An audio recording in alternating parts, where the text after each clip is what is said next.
All right, we're going to go ahead and get started. To walk through our agenda tonight.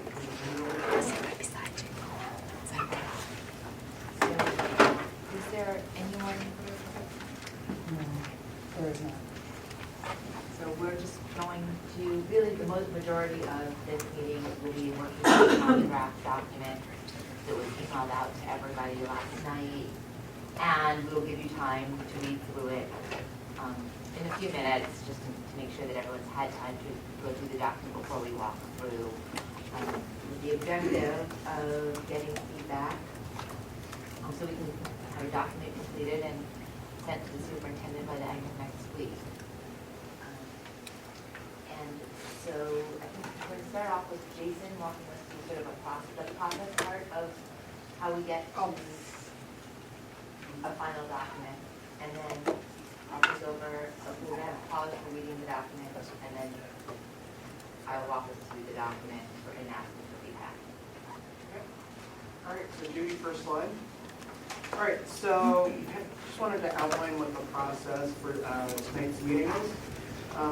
So what we're going to go through shortly is kind of the timeline event from tonight's meeting, and then what will happen to any of the revisions that folks offer tonight. I know we've got some members as well who are not in attendance, but we want to give them a final opportunity, electronically to give any additional comments before we do one final round of agreements on the document, and then hopefully by late next week, we're going to be able to send this document in its final form with the agreement votes attached to it to the superintendent. And so once that communication goes out, we'll CC the whole membership so they know that it's been sent. And then after that timeline, after I talk about the timeline, we have about 20 to 25 minutes for those who, to give everyone a chance to just familiarize yourself with the document in full. We did send it out last night and tried to give everyone as much of the time today to get a chance to look at it, to think through some ideas. But wanted to carve out some time on the front end for you all to think through some thoughts you want to be able to add to either amend or find ways to improve the document. And then after that, what we're going to do is we're going to break the document up, and particularly the main area that we're focusing on, which is the guidance section. Pamela and I have broken that up into 10 sections that she will facilitate us through. And then the process that will be is we're going to do kind of a red, yellow, green straw poll vote on each of those sections to give us a signal of, is there consensus? Is there, are we good on this particular section? And I'll define what, the red, yellow, and green particular votes actually mean. And then what we'll do from there is the areas that have the most red, those would be the primary areas that we focus on to improve. So the goal hopefully tonight is to have as much of a strong document amongst us tonight that we can send to the full group for one final round of electronic vetting, with the hope that we will lock this document mid next week, etc. All right, next slide. So with that, here's the timeline that we're working through. Tonight we're going to do some collective editing or group editing, give our red, yellow, green votes. That's why we're going to hope tonight we're going to really push for any areas that need clear improvement, for everyone to really come up with specific language that addresses any concern that you have in particular sections of the document. We'll take all of those edits and do our best to turn around version 3 of this document for the full membership to view tomorrow. That'll give everyone Friday through Monday to give some additional comments. We'll then take any last round of comments there, and at that point, we'll spit out the final version around the 21st to then wrap this up and say, here's the final votes, with the intent of sending it to the superintendent next Thursday, the 23rd. All right, next slide. So here's what we're going to do for this evening. 20 minutes in individual silent reads, just read through, make any notations you have on the document you have either on your computers or the hard copies that are in your packets. What we'll do then is we're going to move to asking for any immediate clarifying questions on any of the sections. Our primary focus, again, is the guidance section. If there are any improvements that you have for any of these other sections, like the introduction or the executive summary, you can jot or write those down, and then we'll work. Pamela and I work together to incorporate those documents to improve those earlier sections. Then after that, we'll go through the process as Pamela will facilitate for regular green on each section. And then we'll work on the sections that the membership has identified as areas where there's a majority or a high number of red or yellow cards in that open there. Okay? And so before we go into the votes, I just want to clarify up front what you'll ultimately be doing for the cards. So when Pamela asks for the red, yellow, green card vote on a section, these are the definitions. So green card means you can support it as is, no changes. If there are any minor technical or grammatical things, you can include that as part of your green vote, and we'll note any of those technical changes. A yellow card vote, which means you can support the draft language but with modifications, or you're neutral or not sure with the language as offered, but you don't have any objection for the language moving forward. A red card means you can't support the language as drafted. If you choose to signal a red card on a particular section, we're asking you to be very specific and offer an amendment language that would strengthen the section based on your concern. That would move you to hopefully a yellow or a green card. And then what we'll do from there is, as we've gone through all 10 sections and done the red, yellow, green voting process, we're going to take a look at all of those cards to see where there's kind of the biggest number of red cards on a particular section. And then for those sections, we're going to ask the individual members who issue the red or yellow cards to kind of state what their concerns are. And then we'll have some preliminary discussion about back and forth to try and find ways to resolve it. And then hopefully we'll do a second vote on that section to hopefully agree to amend the language that moves more folks from the red card category to a yellow or green. And then we're hoping that once that final language is addressed and agreed to, I think we're going to have the Google Doc up tonight where we can put those in track changes where Pamela can work to resolve them and turn around version 3 by end of day tomorrow.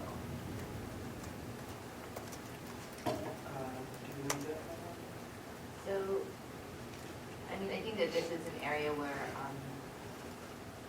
I think just to say that we tried to really capture not only what was in the community feedback, the notes, and the discussions that we've had to date, but there may be areas where there's a myth, but if you could just please give concrete feedback, that would be helpful, and that we can just and have some level of discussion around it, but then end up with something that I can take away and write to that we're all comfortable with. Would be really helpful. Okay. All right, so it being 5:55, so we'll reconvene hopefully no later than 6:15 after everyone's had 20 minutes to read the document. And when you're done reading through the document, could you just stand up your name card so we know that you're finished and you're ready to move to the next step? That'd be great.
You don't have to stay.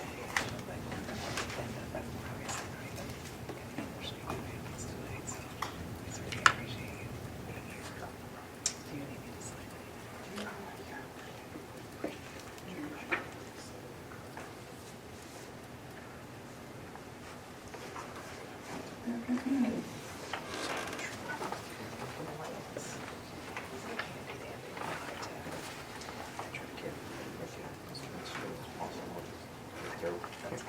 Thank you for coming out to help us.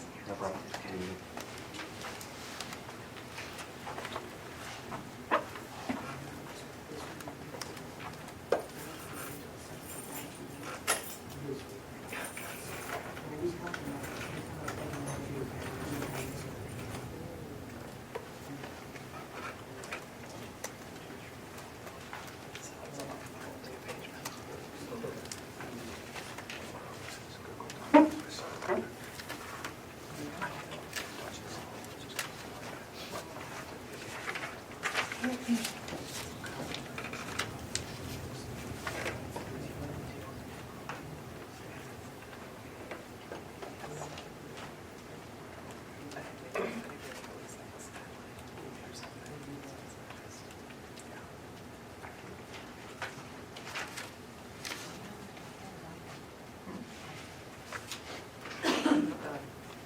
Never been to do the rest of Is he going to find out? They did not want to, they, decided what they really need is just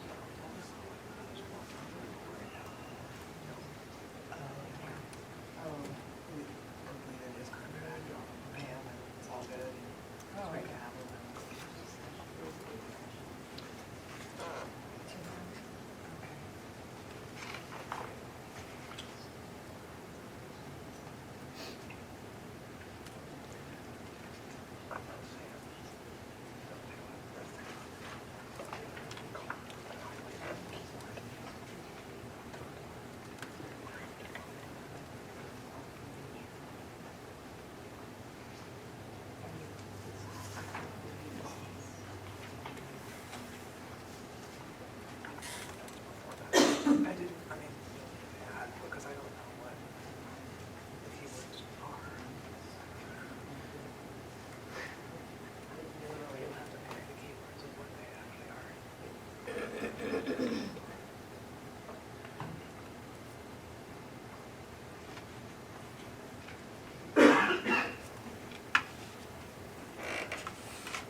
It's, I just close my eyes and it shows up on the screen. Lee only has. That's what he was just talking about.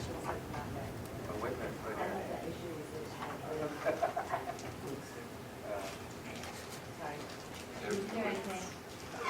Your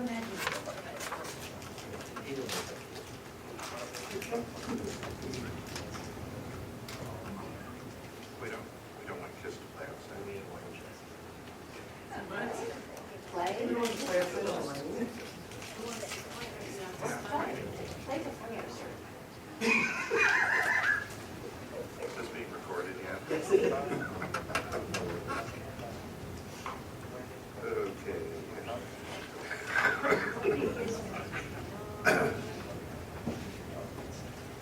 The snark is out tonight.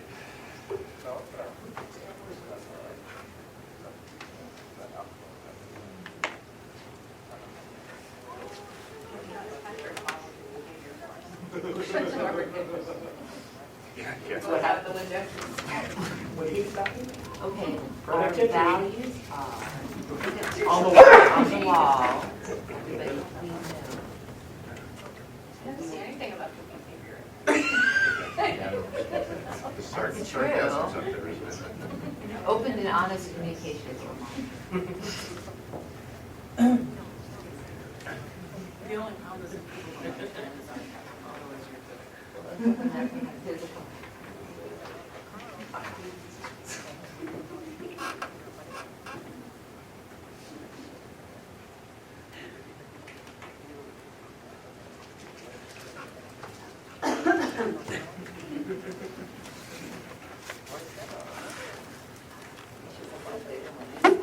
Thomas popping up in the morning.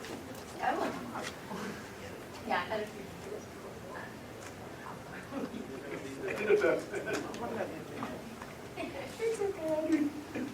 Well, it's Find the place where we talked about.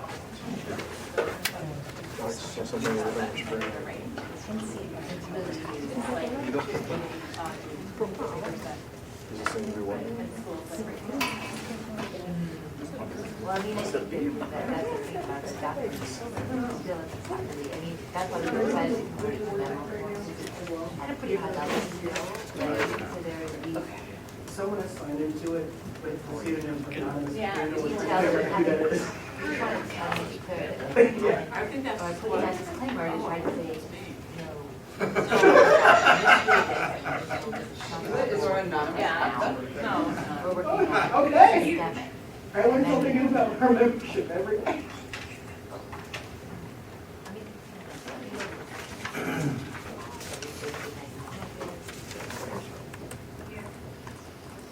no, I think. We'll get there, but. I've used that before.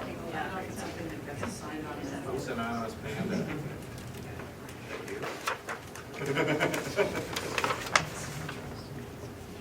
So when it's given to No. someone, Sarah? Oh, this. so we'll. Oh, really? I'm gonna write a little. You guys are? Oh, so it's up. Okay, so that happens while you're gone or before you go? Oh, sorry. Okay. So the community is due next week, yeah. And then.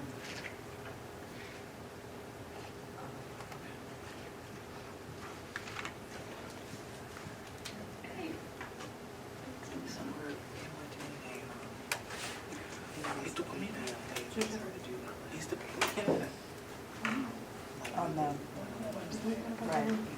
So I noticed that this is called.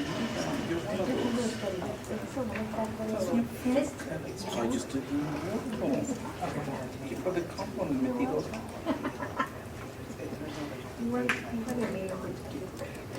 So Anthony's gonna handle this. Last week and this week before. I write something on So you basically, people want them to use the website, there's no notification. No, there's an email that goes out in English, but because we know that, you know, it's actually Somali families. Right. One way we could guarantee that we would be secrecy would be so this hour. Okay. So if that person's not available. So get the code and, because I'm not, there's Tell them no- so. Okay. And I pay that too. Okay. And we will post the PDFs of all the languages, like every day. Okay. And I'm kind of excited to have this Yes. direct effort to get that. Yes.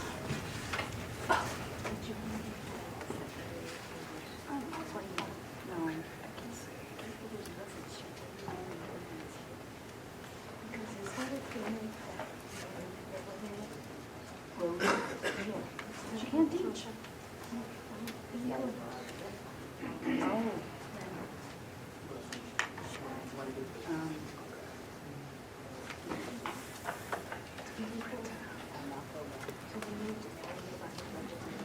Yes, French. Oh, so you could, she could do that. She'd be great. She could do the English side. Judy for tomorrow, the salad is still kind of dressing. Does she want to teach? I thought she didn't teach. No. Maybe if you could call her. Sure. Okay. She has to apply. It's posted. Yeah, and it's gonna close tomorrow. I did. I'll go look at it. Oh, thank you.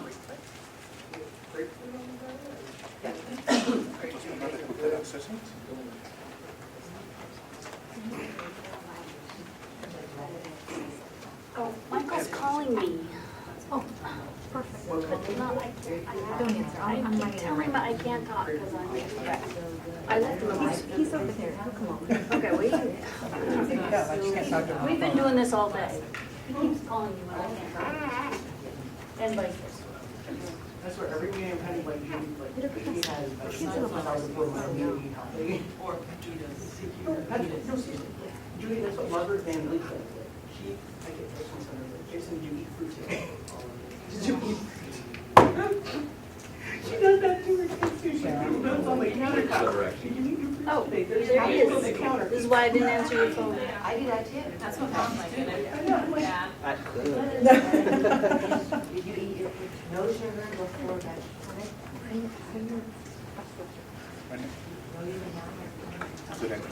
Scott, I hear you read one of those quotes in your newspaper.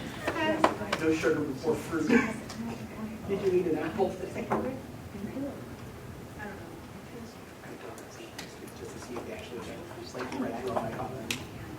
Okay, it is start to lose. Continuing to lose it. A little more severe. Hitting the bottom. No, sadly, you haven't hit bottom yet. We're not sure what you're going to find. So, really go ahead and scribe for each section, That would be, I think that clarify would be questions, helpful. and then vote, and then we'll move to the next section. Yeah, I think it was, Then we'll try and get, we're gonna get through all this. all, and then we'll go back. and do Organize that how to one. come back. Okay. When we have additions. That's section I would 11. call- Additional things, but in the section, additional section. Addition, yeah, they're basically recommendations. In addition to the ones we've got here. Yeah. Let's get rolled. Get through 10, and then see if there's anything else that's missing that, then just document it, and then we'll come back to it, right? So, just trying to get Is everything it a documented. subheading, like something that's under emergency, or is it totally not? Mine's slow, pretty simple. And we've talked about them sort of. One is urging the board to designate, make the middle school designations. Oh, for at least one Yes. And second would be to add ID to the ed options and analysis. He's probably going to talk about how to add things that are, I mean, it's such a diminishing number of active members right now. And you're gonna have to be trying really hard to get engagement from people who haven't been here. So part of our problem, is that according to our bylaws that were written ages ago, we have to have forums, But how, but our membership changed, so how, who's even the current member? Unfortunately, we wrote them with numbers. we instead hard of wrote percentages. numbers in, But we changed. but we hard wrote PAT. numbers in. Right. So the PAT members are off. So it's becoming numerically impossible to hit the hard-coded numbers for 25 members when you're really down to about 14 or 15 active members. And even within those active members, we don't have full participation in everything. Right, so we wrote numbers. Or is it the percentage of active Members or something like that, so that's a little bit of where we're, and that's part of, I guess we should start by just acknowledging. Just acknowledging too that, you know, over the course of working on this document, that is my, sort of went from a bigger, more comprehensive document to a memo statement of where we are now. Really because there were certain things that were clear and discussed among a majority of active members, and then there are things that have come up when we're a tiny group. I'm not feeling that we will operate necessarily operating in an environment where we could be as broad as we may want to be. So walking that, a little bit honestly walking that tightrope, but just feeling like we wanted to share. The directive was to give an update at this point, and our deliverable is in November. To honor that, this is really an update. It's not, it's directed to staff about what we need to be going, but it's not necessarily a directive to the superintendent as much. Do you agree with that statement, Jason? I mean, it's a directive to staff around what we need to create recommendations. These are not Right. formal recommendations, they're I agree. statements of where we are now. And I would like to, I hear Scott's point, but I think there's a way we can address this as a group discussion item after we've gotten through the primary, which is to look at the guidance that we have on the table. Because I do, like Scott's points have come up before, but I want to make sure we get to it, but not sidelining the stuff we've got before us right now, that the membership is at least adequate. That's going to work for a good amount of time. So I want to make sure we get to it tonight somehow before we adjourn. So parking, I want to parking lot that, make sure we come back to it in some fashion before we put this document to bed. That's actually a good idea. Judy, is it possible to just create a parking lot? I mean, I know that that means we're going to be, but, or even using that whiteboard, but when, so that we don't lose, sometimes I feel like, I think it's not bad idea we lose them instead of putting them to the side and coming back to them. So if we have to have a list, we can come back to it.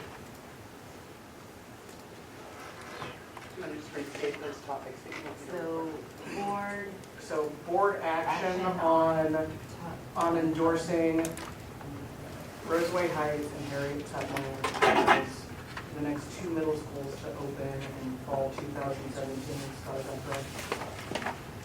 The second one is asking staff to include in its education options review process the International Baccalaureate program. And I personally, and I agree, IB, you have to do it. You have to do AP too. You have to do. Well, there's AP and there's dual credit, so it's gotta be AP. But no, actually, I don't think that was your point. No, But we're you're talking talking about middle K-8. grade. For K-8. Yeah. Oh, okay. For K-8. Thank you for clarifying. I mean, it's what Primary, what we middle, heard just. Right, because of her name. And NYP goes. Yeah. And that actually is kind of a place where I think that could be Address. addressed. Okay. All right, so what we're gonna do, I think we have 10 points that we, I think wanna ask clarifying questions and then red, yellow, green. The executive summary and the superintendent's charge in historical context. If you have comments on them, if you could write them and hand them in to me on a piece of paper tonight, or go into the Google Doc and make edits, I would greatly appreciate them. In no way do I consider them not worthy of comment, but I want to get to the stuff. We wanted to spend most of our time on the substantive statements. So if you can turn to page 4, under guidance. There's number 1, and before we get started, I also want to acknowledge the numbering isn't consistent, and I'll fix that. But the statement 1 is prioritize freestanding configurations at K-5 schools serving higher concentrations of historically underserved students. And the language under that. Are there questions of clarification? And, yeah. There's something missing in the end of the sentence. At the end, this At sentence? the end of the sentence, right under the paragraph, yeah. That one right there. Or is it just a comment? Is it just need to be a period? I think I'm going to circle it and go back and look at the previous version and see how to resolve that. I have a comment also on the previous paragraph before we get to 1, but it's, Can we go back to that? Can we finish this and then go back there? Yeah, so- That's fair. And that's about, So, yeah. I think it does need something like are important or substantial or something like Our system. that. We heard input from educators regarding blah, blah, blah, blah, blah, that those are critical or substantial or something like that. Essential, critical. Technical edit. Okay. Red, yellow, green.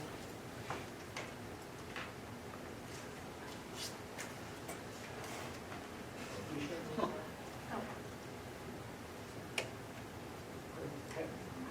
All right, before we keep going forward, let's go backwards to, this could be considered a technical edit, but it is, I mean, is that for the rest? yeah. Just roll up So the- it's the other the one. second to last sentence where it says, following findings and guidance represent a preliminary attempt to synthesize committee feedback and staff guidance to create possible configurations that improve district-wide equity and educational opportunity. And I would propose adding, while meeting our enrollment balancing objectives.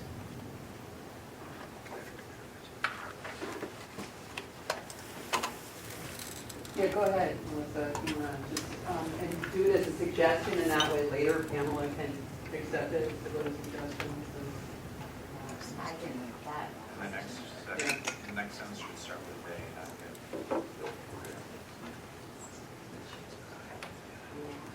I'm sorry, Scott, I missed what you said. So his last comment was, instead of it also changed it to, Oh, which thank you. While meeting enrollment balancing objectives? While meeting our enrollment balancing objectives.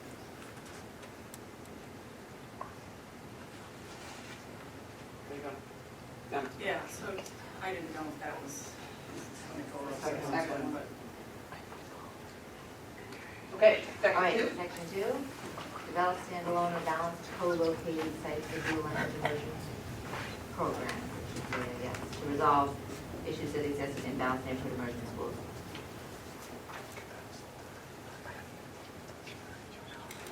This is a big section. So that's what- just so going that's only just, to before, that's just before it says before relo- reading these. So we'll do the relocation.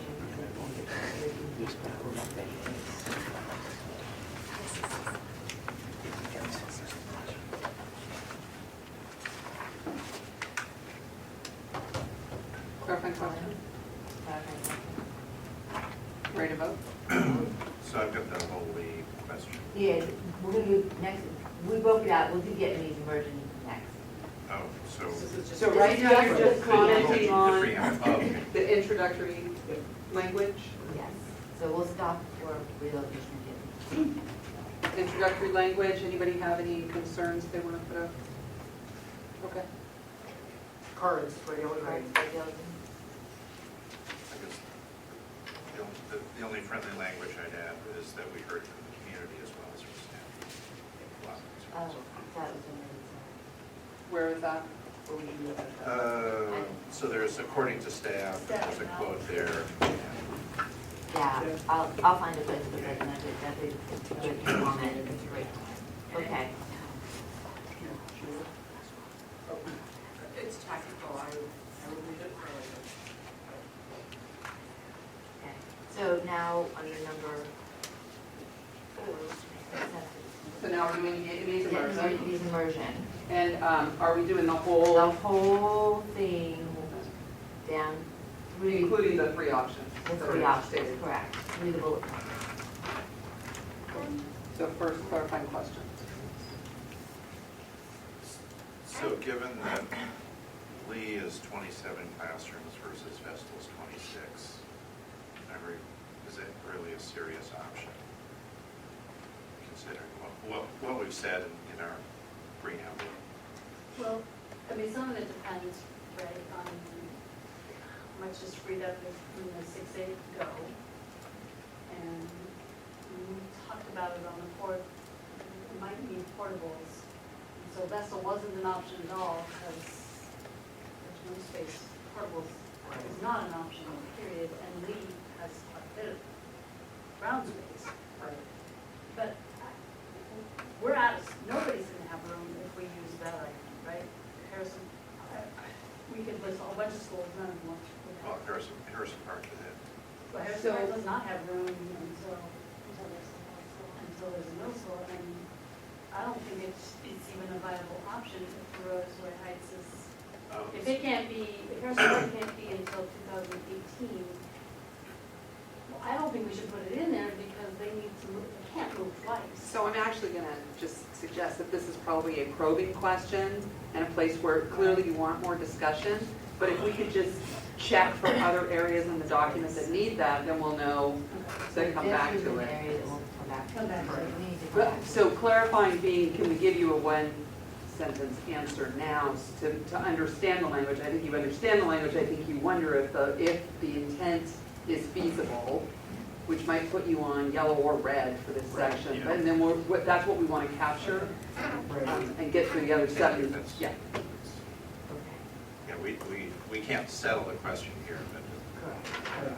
Well, yeah, maybe can, but Well. if we spend more time on it, then, anyway, let's figure out how much time to Yeah. spend on whether you can resolve it. Anything else that's just clarification of what's written?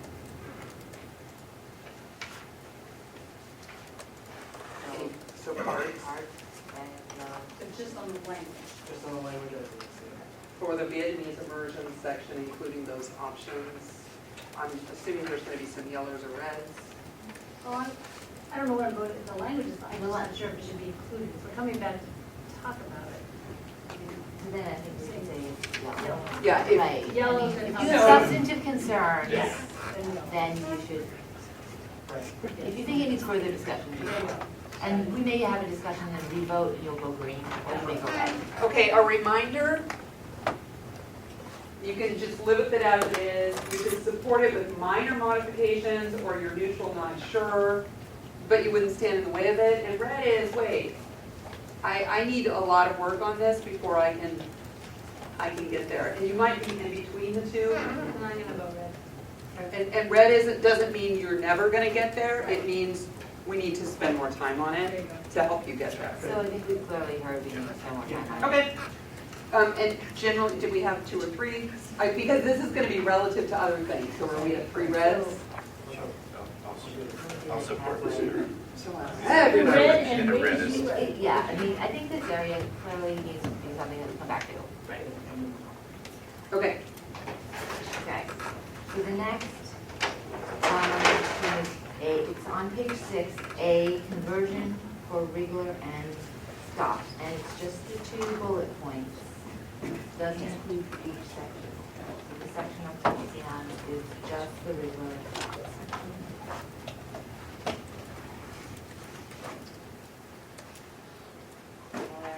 So I guess my concern there is where the neighborhood program would go if central and we are small. Should that be in there? Yeah.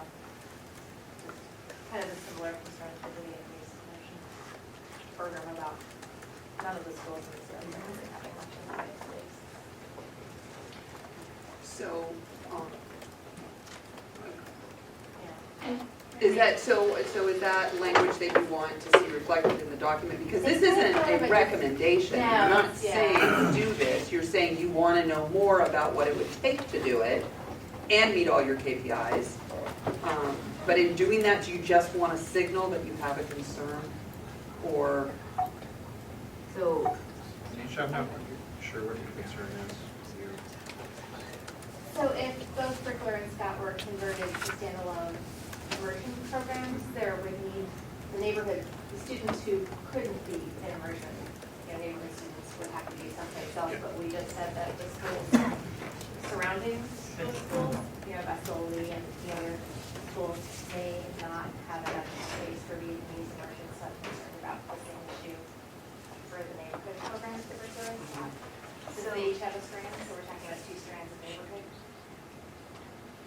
so I think what you're saying is the language, however, students from these neighborhood schools who Yeah. don't enroll will be sent further to get from their homes needs to be stronger. What, how far? Right, and what you're commenting Yeah. on is that final sentence isn't reflective, robust enough to Yeah, reflect unless something there's of- a diversity part. so maybe a clarification would just be, what are the adjacent schools? And I could answer that by saying adjacent schools would be Fabian, Vernon, Alameda, and Rose City Park if it opens. So, so you have to jump pretty far to get to Lee and Vestal. So I don't know if that helps, just as clarification what the immediate surrounding schools. But maybe we'll say for further analysis and impact, really bring that out, because the committee is concerned about distance and space.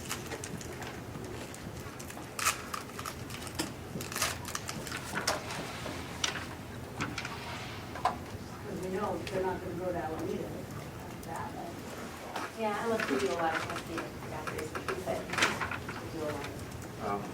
We're gonna Very welcome. we're gonna be moving boundaries, Yeah. so you make room at the closest school.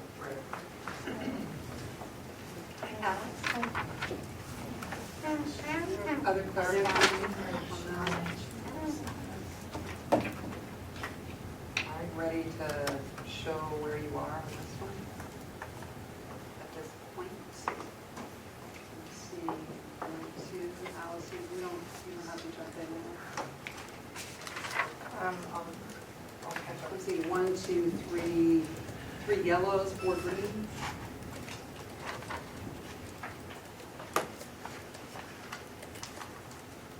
Almost halfway through. Okay, so the conversion of the Spanish lie each be right below, and that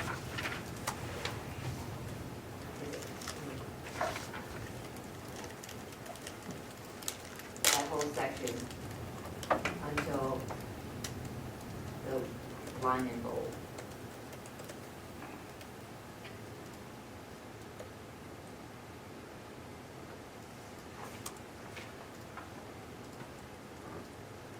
Start right questions, comments, suggestions? Votes? Or, I guess they're not really votes, but cards.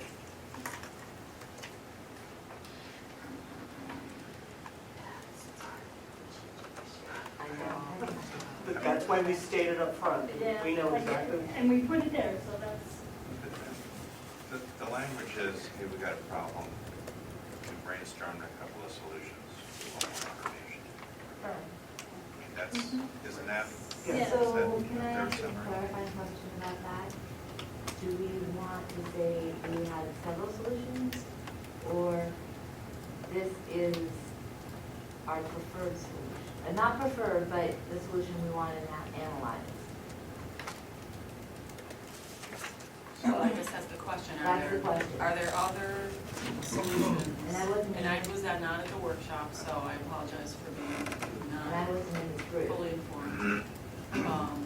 But were there other solutions that had legs, for lack of a better word?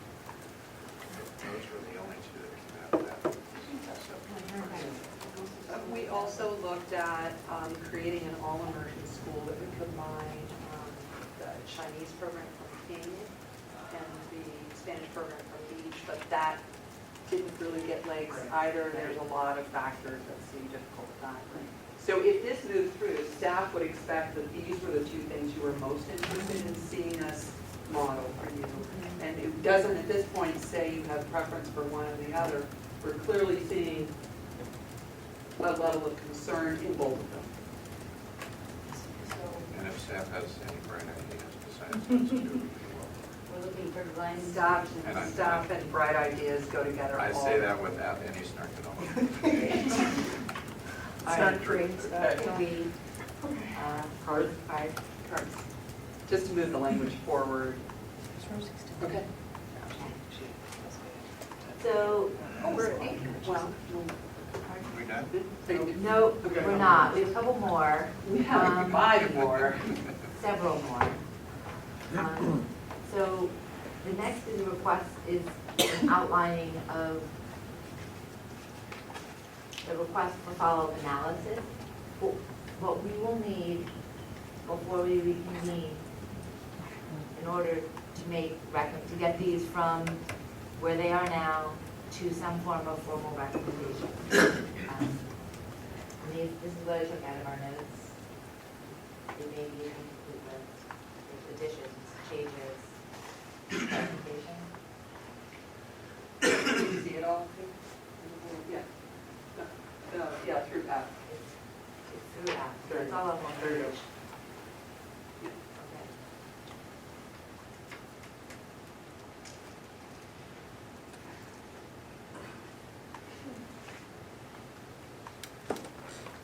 Came out at our last on the board, was the school issues that those are heads goes intact or not, right? That isn't in there anywhere. You really read it carefully, right? Because that's this whole thing, the ability to cite 3-strand neighborhood programs, and the high poverty. So However, the impact on those, the community, and Carol's even said, the movie Rose City Park, right? So So, how do we? here's what I would say. I'm worried. This list doesn't take away all of the other KPIs. And one of our KPIs is how many kids get to go together as a cohort, Right. as opposed to being split off to each other. Right. So that's the kind of information that we expect to give you. This helps us organize it in a way where you're showing us a level of priorities. It doesn't mean those other things aren't important or that we can just forget to do it. Just like this doesn't say and disaggregate everything for race, you know, for race and poverty, so that is a KPI. I think that's how it would show up. How many kids that are Roseway Heights move together and how many don't, so, right? and we can add I just wonder as if we end up, really, right, that it takes a lot of kids to go to South Tabasco, so we need to keep their numbers up when we remove the 6-8. That's going way counter to what I think the community, where they thought they were headed. And I just want to be as transparent as possible, but they aren't, what do you mean we're not, right? So one place where that could go, is. That this might be an outcome Right. that maybe just safe, that might mean that Roseway Heights is divided more than they had originally thought. Or impact on Rosemary. If I could just say as well, but you just asked us to do a couple of things, that like, if we have to move Scott neighborhood somewhere else, that probably means we may have to have Rose City Park as a neighborhood school, which would bring scoot more of Roseway Heights as a cohort, but maybe not all. So, I mean, it's hard to say, but it just, with what you've asked us to do, I mean, unless you're elevating, keep the Roseway Heights cohort together. I'm not, I'm just, it's a real potential that they might not stay as a cohort with some of these, and we haven't called that out explicitly like we have. So this feels like this is That's something we do discussion. need to, Sorry. we do need to discuss, so maybe we can Okay. put it as. Okay, so you're hitting some points that I. They're really important that points. really- I don't think are just applicable to those ways of Right. Right? Yeah. And it's that, the transition versus the long term. Right. So we might draw boundaries long term and yet let a cohort, Cohort move through. let a cohort move through if at all possible. But, you know, I'm starting to tear my hair out when I think the mechanics of all that. I mean, really, trying to get right-sized schools in the transition. Judy has more hair than you do.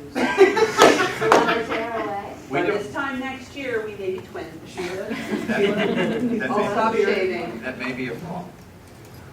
Okay. Okay. Okay, so you want to do So, some yeah, cards we on do, this yes. and Cards Can we and do cards? so that we can rank how much time to spend on coming back for this one. So yellowing. It's just poster docs, right? Does that mean we'll come back to it? Or we're all I yellow? think we're gonna come back. Yeah. We're Okay, I think gonna if come everyone's back. Here, yellow. we're coming back. Very good. Very good. Come back. Okay, Next the next one is on the subsequent page, page 8, 3A, configuration and location of access. I think we read it, but what it boils down to is that we need some information, concrete information. Can you scroll up a little higher than this one? No, I mean, the other way. Scroll. Yeah, the substantive part is. And we're, There. are you including this? Like Yes, everything I am between A and B? including, I am including Okay. through that. Okay. I like the second bullet. That's explicit. Don't have us tell us what it is. Exactly. And so any other clarification? Should I feel on it? We can move along? We can move on. Okay, so the next is the students receiving special education services, and it begins on page 5 of Page page 8, and it goes through the top paragraph of page 9.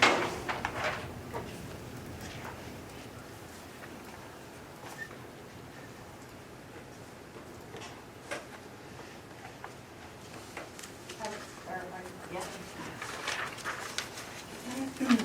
So as I read this, impracticality is primarily around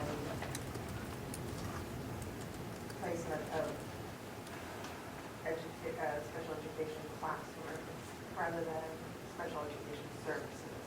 Right. Because it's likely mainstreamed or. Right, so if you're mainstream, I think our assumption is that you go wherever that class goes. And if you're assigned to the life skill with Scott, is that going to stay there? If you're assigned to the behavior classroom, go to the Heights, where's that going to go? So maybe instead of programs, we want to say classrooms. It does, it says moves for sped classrooms. Oh, okay.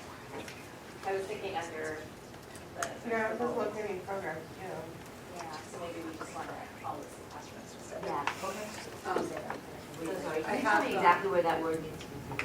I have time with Mary Pearson coming up, and she saw a first look at your text from last week. We haven't met yet, but I'd be happy to share this with her to just get her feedback on it and just make sure that also the language around, like describing exactly what you mean, which is a group of students who are most of the time together in a classroom receiving special education services. It's right there where the cursor is. Okay. It should be Oh, located okay. in classrooms. Excellent, thank you. Every school has every program. Yeah, exactly. And students receiving special education services are in classrooms. It's just whether they're in one classroom together most of the time. Okay, so the clarifying question. So, I feel this is a little weak. I want whoever to say, here's where the classrooms are gonna be. You know, we have a plan. They already have. They waited to tell the administrators because they had to confirm with the administrators, but that, at least I know where mine is going. I think we can ask them, they've So, done, we know that. they know no longer. So to add at the end of the sentence, and where the classrooms Right. are. I mean, that's automatically correct. Where are they now? Is there a plan for changing any in the future? Now and plan for. And you know, certainly staff need to know that when they're going boundaries, because the number of classrooms impacts the size of the family.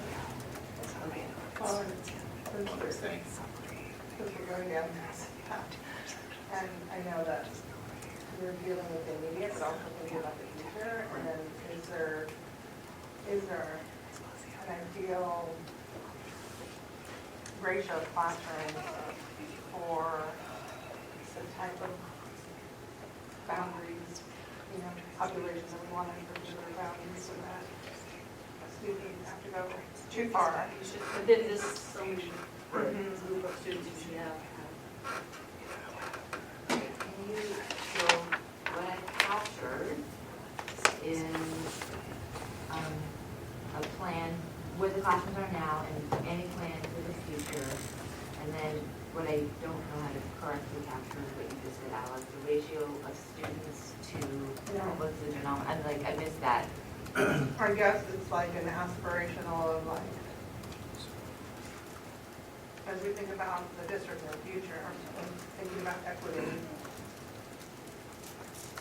do we want special education students to have to travel more than a certain distance to receive their services? So like in an ideal world, for a particular cluster, would we have a certain type of classrooms in that cluster?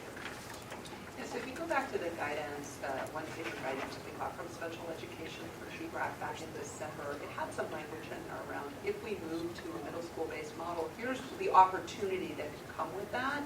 More kids might be staying in their cluster, might be staying in the school with their neighborhood peers. We can concentrate services in a better continuum. That's just off the top of my head, there was some language like that. You want to revisit that to make sure that that language really is holding.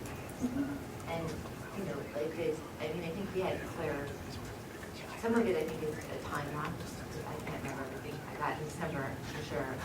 The DLI things, so these are the 4 criteria we use, so just that we're clear on them.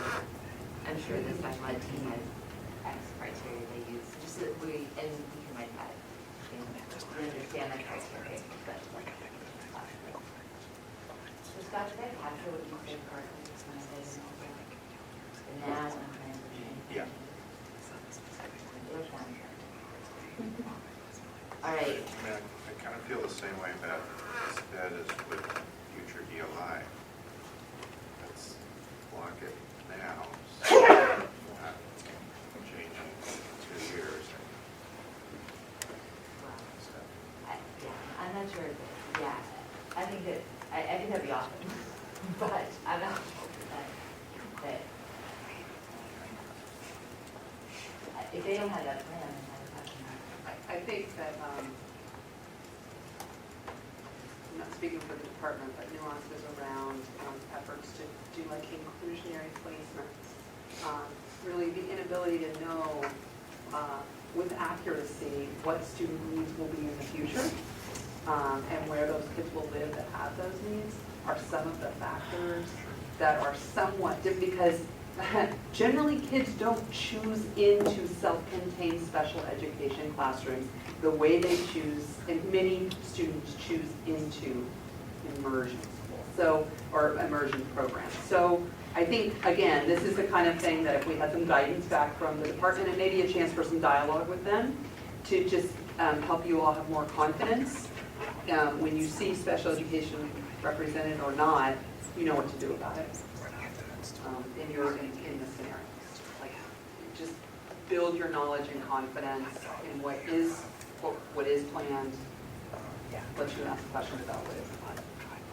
I think if I understand, if I read your request for follow-up, that's really what you're asking for. You're asking for information, and I think in our conversations we've said, and if some of that can be in person, so there's some dialogue around it, that's really what it's for.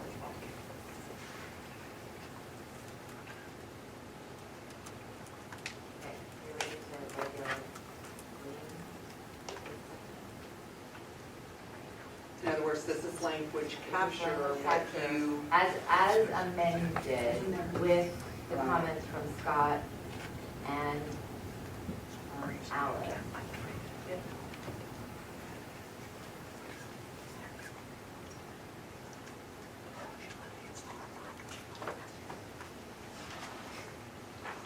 So the next section is section 4, communication, and it's just what's on the bottom of this page. These are recommendations around how we continue to communicate with the communities. Sorry, page 9. Page 9, it starts number 4, then there's a bold header communication, and just what is on the remainder of this page.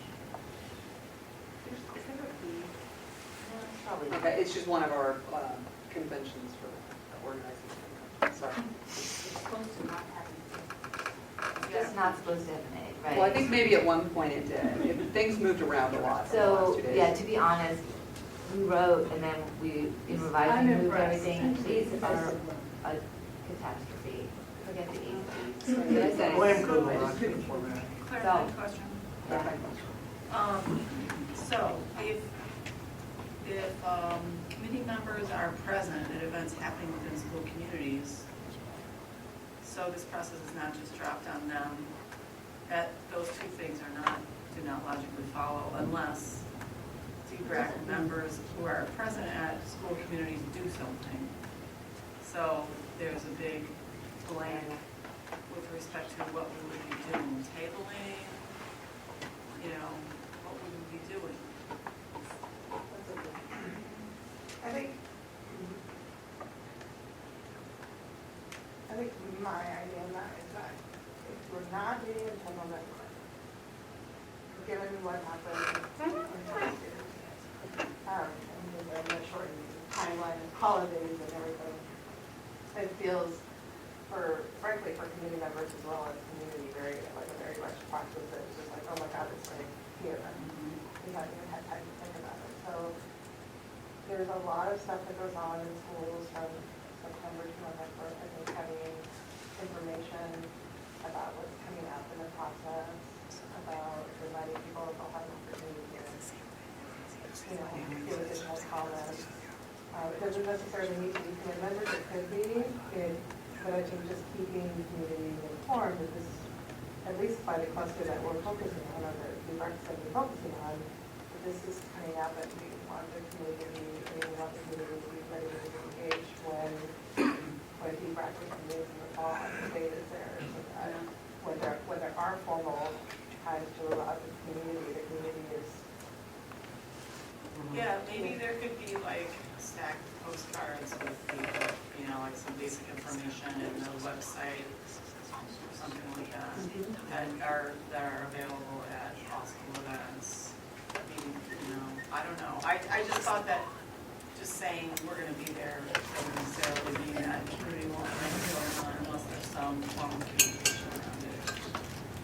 Alice, I recall another suggestion that you had, that trying to time this when there's parent-teacher conferences. You know, there's a table at the front entrance, everybody has to walk back, and saying that it really matters more in some schools than others, so having maybe a more intentional presence in schools that both have a high degree of impact and a high degree of historically underserved students, so where we see those intersections might be where that's another example that I recall.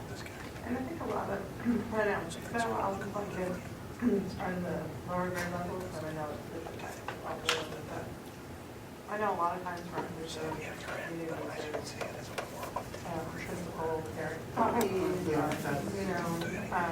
just reminding community members that this process is going on and that their input is going to be, and even if not the whole community shows up, they will talk to their friends. Do whatever. Right. Well, and conferences are huge, because that's when we have almost 20% of all kids, right? Even at the school, it is every day. So, and it's early, it's November 9th and 10th. So, really having translated stuff, give it to administrators, they can have it, they can actually hand it to teachers, have it on the table in the classroom, and I'm thinking from an immersion program, that's perfect, right? We don't have to have a parent meeting night, they're all coming in, have this, and really tailored for them specifically. And we won't have a lot of new information to share yet either. But So it's it's not like right. it has to be a big, complex communication effort. It's just, Here's you where we're know, at. we're doing this and it's gonna happen. But we might also have dates where we can say, okay, well, our target is to get a big piece of information on this date, so that, you know, if They're not you surprised. say it, anticipate it, tell them you told it, then at least it gets heard a lot better, it's anticipated. And I think the comment about having everything translated by that point is also a really Right, important know that comment, date's so coming, so you've got it ready. that it's right, so that we can have a timeline that it's accessible to everybody. So I would also add things like either back to school nights or open houses, or moving on just beyond parent demographic. I mean, I'm thinking to like, I mean, I would even be willing to go to some staff meetings to connect with teachers because we don't have our PAT reps anymore. So it's like, how do we prepare staff, particularly, for example, those who will be in K-8s that are likely to change, because they need to know when their process for going for the job in the district opens, so they need to know. Right, and this whole like immersions or, you know, immersions or learning. Exactly, because my brain goes to Virgil and Scott, if we're going that route, I'm like, gee, we don't have Kim and Shannon anymore, and they work at those schools. So, But I think when you get further down in your timeline here, you're going to see a call to making sure that. So what I'm hearing is a little bit, there's a bunch of ideas, specific ideas that were thrown and out. maybe put some dates in there so that people realize when those are. Yeah. The conferences is November, back to school night's gonna be the first, second, or third week of September. So if you're gonna have anything there, It's also fourth week. yeah, but they start as early as second. You know, just, two schools have planned both of them. Tuesday. One's the second week, one's the third And week. Tuesdays and Thursdays are the majority. So let me work on that, we'll discuss it briefly, and I just might reach out to Sarah. Okay. Like, But it just, because that will be here before we know it, right, right? it has to be done, there has to be something ready for back to school. Right. So Pamela has notes that she's taken. I've tried to capture a few things up here, either clarifications or friendly amendments you want to put into this section now.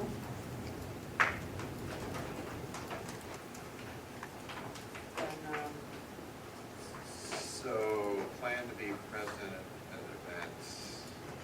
Those are really loosey-goosey. Are we actually going to have a plan? Or what are our priorities? Who's actually going to be doing this stuff? Some committee members can, some can't. The committee will probably reconvene, but so what I, The committee would have to have reconvened in advance in order to be able to do that. when we're talking about in August. So what I thought I heard is that if the committee members plan to attend events, we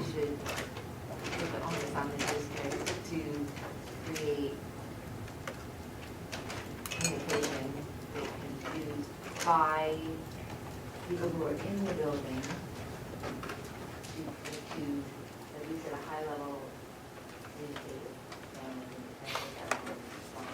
It's kind of so loose that it almost doesn't say anything as to why they So not actionable. maybe it's starting with this second bullet and then adding that, adding, fleshing it out with some of the details that you have here and then stating that to the degree possible, D-BRAC members Are welcome. should participate in this process, right? It's not just staff out there doing it, like, because it's really, so from past enrollment balancing cycles before D-BRAC, it was standard during, we would basically close the enrollment and transfer center and all the staff would migrate out to impacted schools and table there during, and it was a great opportunity for people to get one-on-one information and ask one-on-one questions, but sometimes really give feedback that you're not going to hear any other way.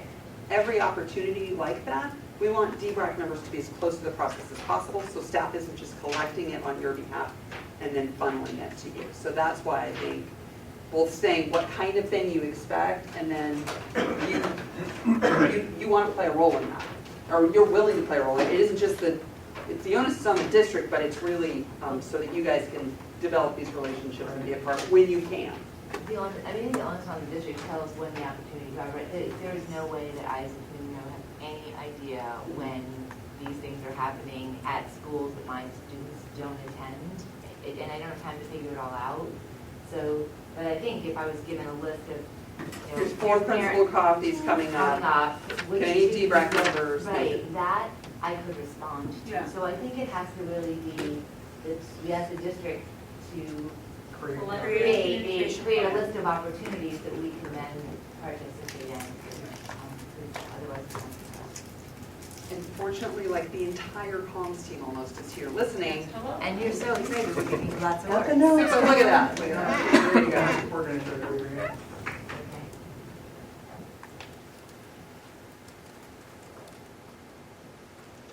Other thoughts, are we ready? Who did you do the second one? Oh, I kind of think we're going to vote, but isn't it? Okay, so the second part, comments and thoughts.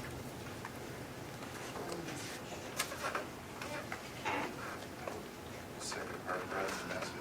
Yeah, so that came out of discussion in one of the, I think, on some level from that discussion, one of the sectors.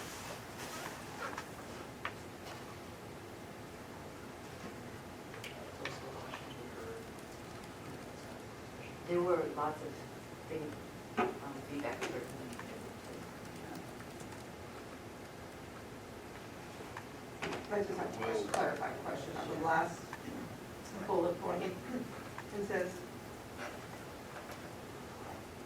and I'm going to just answer my own questions, I'm going to ask it anyway. Communication should focus on provision of transportation if needed. Does that mean if the communication, what we're saying is that impact transportation?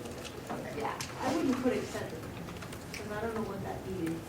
that was something Provision of that, transportation. yeah, you're That'd right. be a new bullet, Yeah, something else, right? yeah. Yeah, I was lost in the thought because I just recognized myself that when I read this as communication should be broadened, but then I'm also hearing like, it's not just get it out more broadly, but make more information available as part of the scenario package. That is exactly Right. what That's we- exactly what. they Okay, did. so, and so it's not just how you get it out there, although that matters too, it's what you're saying. What you're saying is you want to see more of this type of information recorded, available, and you want to be informed, you want us to be able to inform people of these types of impacts at the time the scenarios come out. And, yeah, and representatives of the technical team here listening very closely because we will take this guidance and we'll work to see what we can achieve in those areas. My question is some of that even available? The I'm pro- Is the program stuff even available?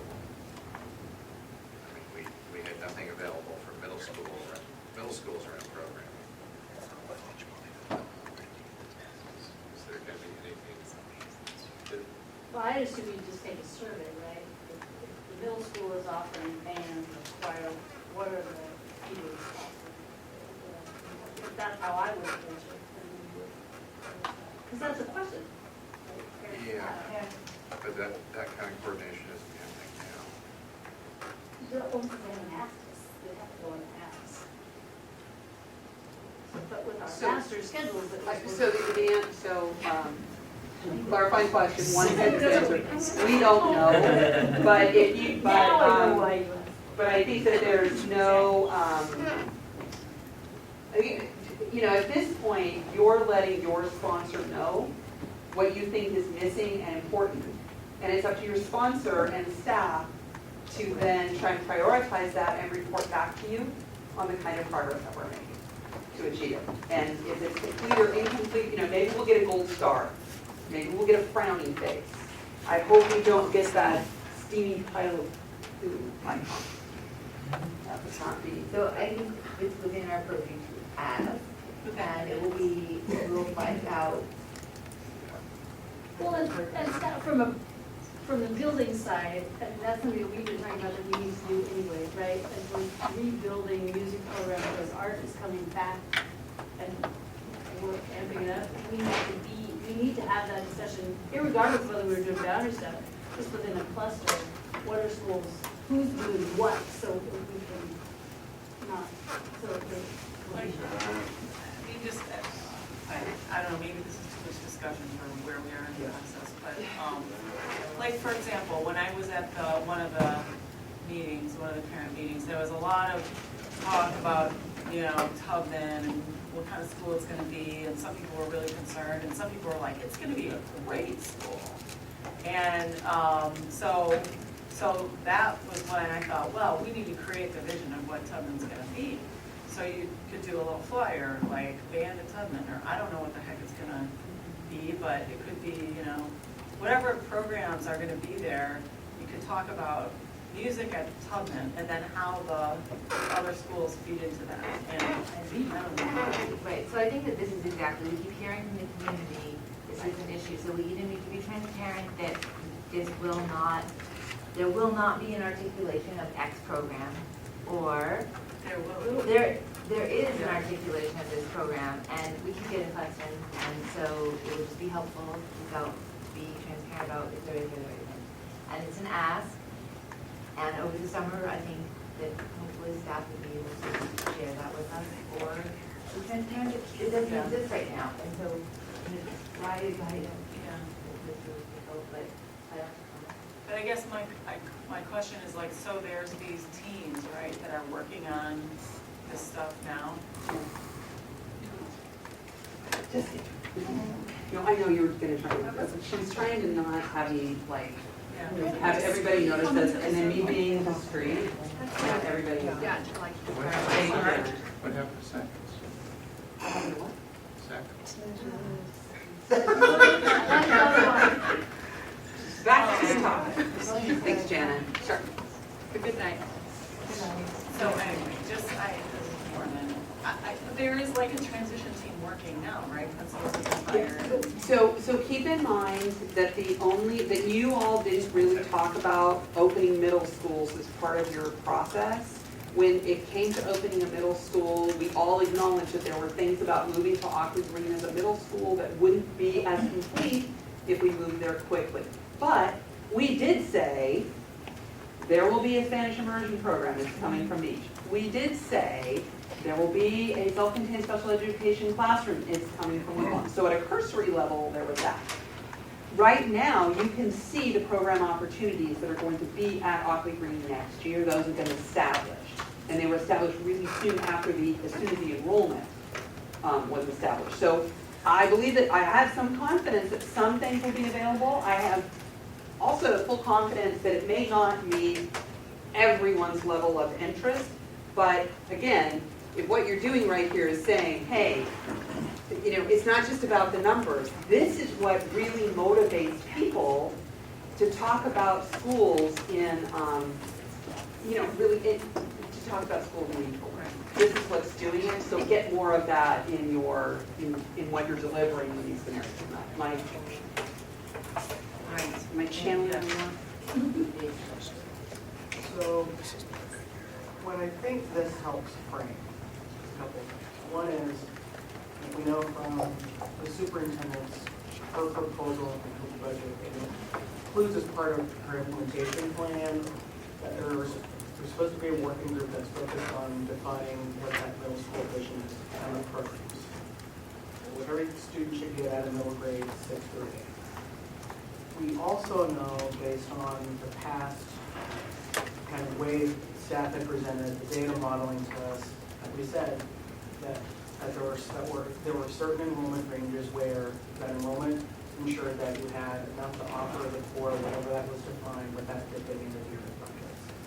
What I think has been missing is the physical connection to say, your enrollment gets you this program, which fits into this vision, which the middle school planning team is going to develop. So I think this, my personal thinking is, this helps to further frame or inform the middle school visioning team. And so then I look at it to say, in advance of November, because we did talk, Pamela and I have talked about doing 1 or 2 meetings in the fall that gets everyone on board.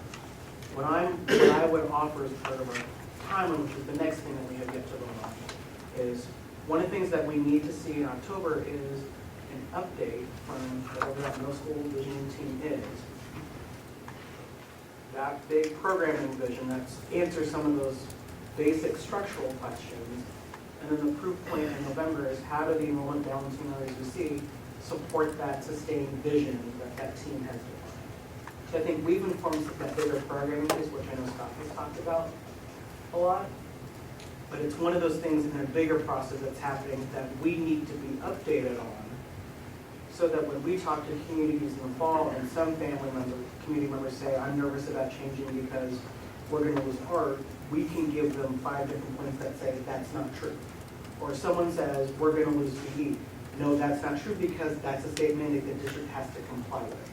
So what we're looking to do is the big vision, the enrollment balance pieces that get you there, and the data that says all of this is in fact going to happen.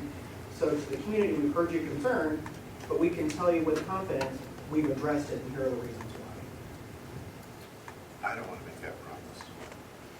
The district can make that So- promise, but as D-BRAC, we can't make that So I think promise. the communication is for 2 things. One is communication to D-BRAC. And secondly, it's a suggestion that the district, when they're communicating boundaries, communicate more than one map with a bunch of lines on it, the impact of those lines and what that means, right? Okay. And so I think that the suggestion here is really not about us, less about us being accountable and more about the manner in which information is conveyed more broadly, both how it's conveyed more broadly, which is the first bullet, and what is conveyed more broadly in the second bullet. So to kind of take it backward to what this is trying to say, and if it doesn't say that, I think I heard that part. But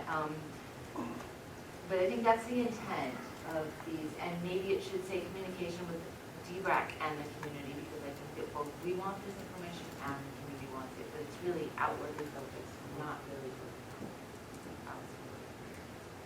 Yeah, I mean, maybe that, I don't know, maybe we're just trying to do this. But I liked what you said, Sheila, like, people know what they're reading, they don't know what they're going to do. You know, and to me, it's about creating energy and excitement, you know, about the school they're going to. And that is as much about program and numbers as the community there and you know, I think a lot of times there's stuff on the VS website about particular schools and their energy around schools, and maybe using some of the stuff that's already there, in addition to how the program itself will improve. Because what we've heard over and over is, in spite of oftentimes really difficult transitions, that people end up loving their school and their community. And so I think if we can both show that we're trying to improve the program by this, and then share some of the energy about the community where if there is a better chance where they're moving,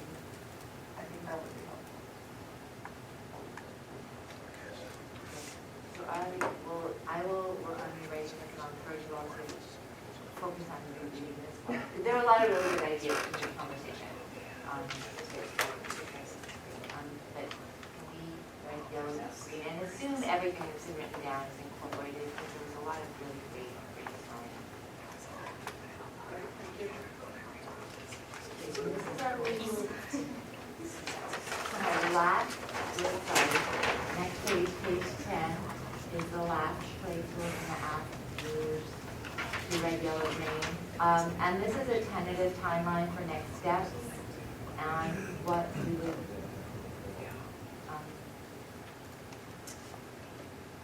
analysis that we want, how, that we need to reestablish the committee, that we need to re-engage the enterprise level.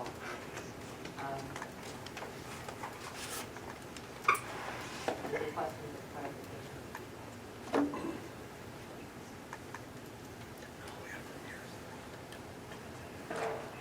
And like the last section, these really aren't things that you, that were concrete outcomes of the last couple of meetings that you have. So it may feel like you've heard pieces of it, but you haven't talked about it together. I think it's true that you probably haven't, which is my, so.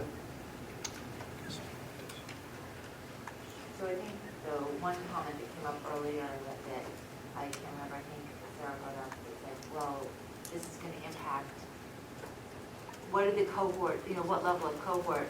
And I was thinking in my brain when you said that on number 1, analysis of impact, here it says impact, special. This is where we said one down a level. So maybe this is a place where we could put a statement around, I don't know how to phrase it yet, but I know what you're getting at, like Roseway Heights. and Roseway Heights. How much of their K-5. Are you moving cohorts intact versus? Cohort. Cohort cohesion. Cohesion. Thank you. If that's not a technical term, like everybody will know. what Okay, we so mean. I was thinking that might be a good place to put that bullet point, because this is kind of where we're at that level, like we want the KPIs and we want to do that. Would that be helpful? Yeah. Because it's the only one, right, where it's a whole school Right. that could get, well, except if everybody parts of same thing with Scott and your. And I would add, I think Sarah's right, that we need to be explicit, because when we were at Vernon, when families asked us the question, if you're going to turn us into a K-5, or are you in the middle grade? And one parent asked, are we going to be able to stay together as a cohort in the middle school the same way that Peninsula families had to be with Ockley? So I think we have to be consistent about the rationale for middle schools, and if we're converting a K-8 to a middle school, we have to move out to K-5, are you going to keep that K-5 contingent in a group? Are you going to split amongst the elementaries? What's the rationale? So being very transparent about what is the criteria for which we apply A or B, and is there a policy? And this will happen in Southeast too. I mean, As we right, get so further down, we we'll want to have be an somewhat impact on explicit, our- because as we, So eat your Wheaties before we get back to work together, because not only do you have, I believe this is the only place where a K-8 is converting that doesn't already happen in tax place, the K-5 kids, right? So Chief Joseph, Ockley Green, Chief Joseph, an existing entity, all right? You already had 2 buildings. Here you already have, you have 1 building, and you're trying to figure out how many kids in that 1 building are going either together to 1 building or off to other buildings. And it's not just those kids, there may be other kids going into that new building at this Rose City Park. Which grades come over? Can you really phase in a new school, or do you need to move more? I think the implementation questions for this particular set of changes are a little higher level than what we may see in other places. They're important everywhere, but so right, we're going to have to. We're probably not going to get away with saying we'll let you know about that part.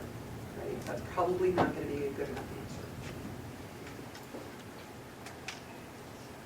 so any other questions? To Sarah's point, okay, I it's up in the G's thing. Okay, and I wrote it down. But call it out.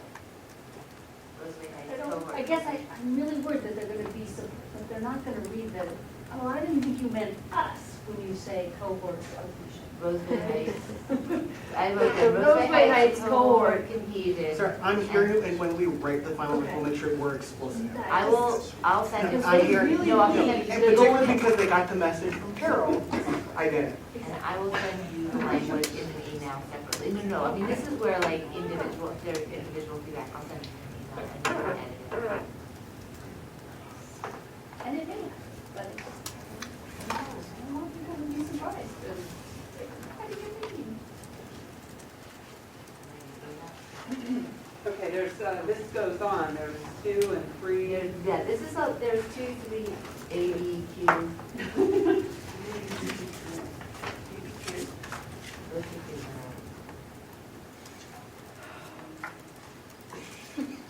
So additional clarification or additions for the rest of the tentative timeline for next steps?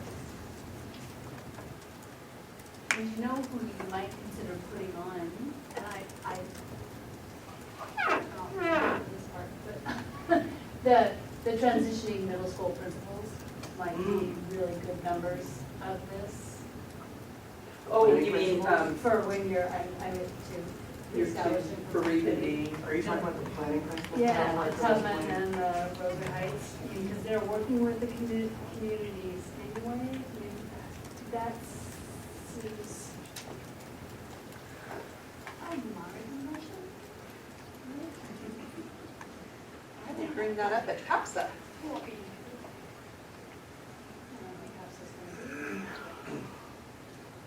I mean, CAPSA has 2 appointees on the committee right now. Really? Wow. Wonders never cease around this place. Okay. I didn't hear what you said.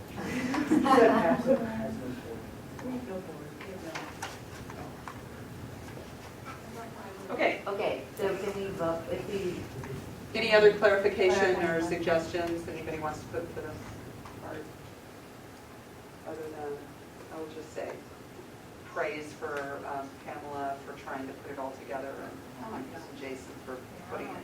What people, the pieces of what people had come up. So Scott the red on this, what else? Why are you right?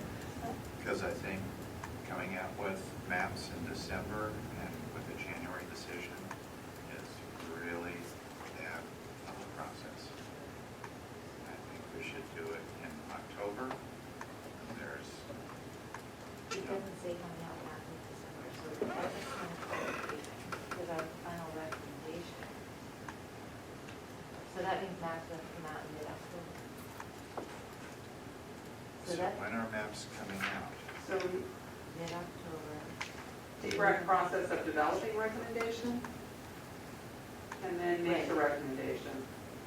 So if I read this right, you're asking for extended time. You're asking for extended time. You're recommending extended time in September, October for onboarding and re-engaging with the community, and extended time for actually reviewing scenarios and plans. So, Scott, I think it's a really good point, because that wasn't what was intended by the document. What was intended is that when the committee, early October, we convene a committee and we can engage the community. That's when we get the analysis, and maybe a few weeks later we get the map, but that's when we start. And that this December is when we have a document like this that we give to the superintendent. So, With maps. so we can't have the map when we make the recommendation. So that's not clear. My biggest takeaway is that's not clear. My thought was that we would be convened as a committee in early October, and then we have 8 weeks to work, and 2 weeks to write a paper, and hand it to the superintendent in December. I hear what I'm hearing. So from the public process point of view is when our maps and all the stuff that we hope the district can provide, like the school will have this configuration, this boundary, these school programs. Is kind of the dream that we're asking for, yes? when will that hit the streets? So what it says, analysis information request, so it's totally valid that it's buried. Analysis information requested above, so the rest of the document should be completed and made available to D-BRAC by October 1st. That's gonna include maps. So And that's I up can here. say that includes maps, or maybe, Okay. and maps need to be released in October. I don't know, like, whether putting that specific a date for a map. I was trying to time box the analysis piece, because I completely agree with you. I just need to, I don't know how specific it needs to be, the committee wants to be about dates. Alex? I don't know like how specific you want to be in the document. I do think that if you have considering holidays and stuff like that, if you have a target date, that you want to take the document, the recommendation to the superintendent. I'm thinking about the area that you're covering. I'm guessing at how many community sessions you want to have and kind of thinking about that. Hopefully it's not as crunched as they were. Then kind of work backwards from that, it might be helpful. At least So through. let me ask you a question. I totally concur. Do we want a timeline in the document? Because that wasn't really where I was when I was writing. Well, we don't I have don't a- think you we need don't a have timeline in the document, but I think you need a timeline to inform the document.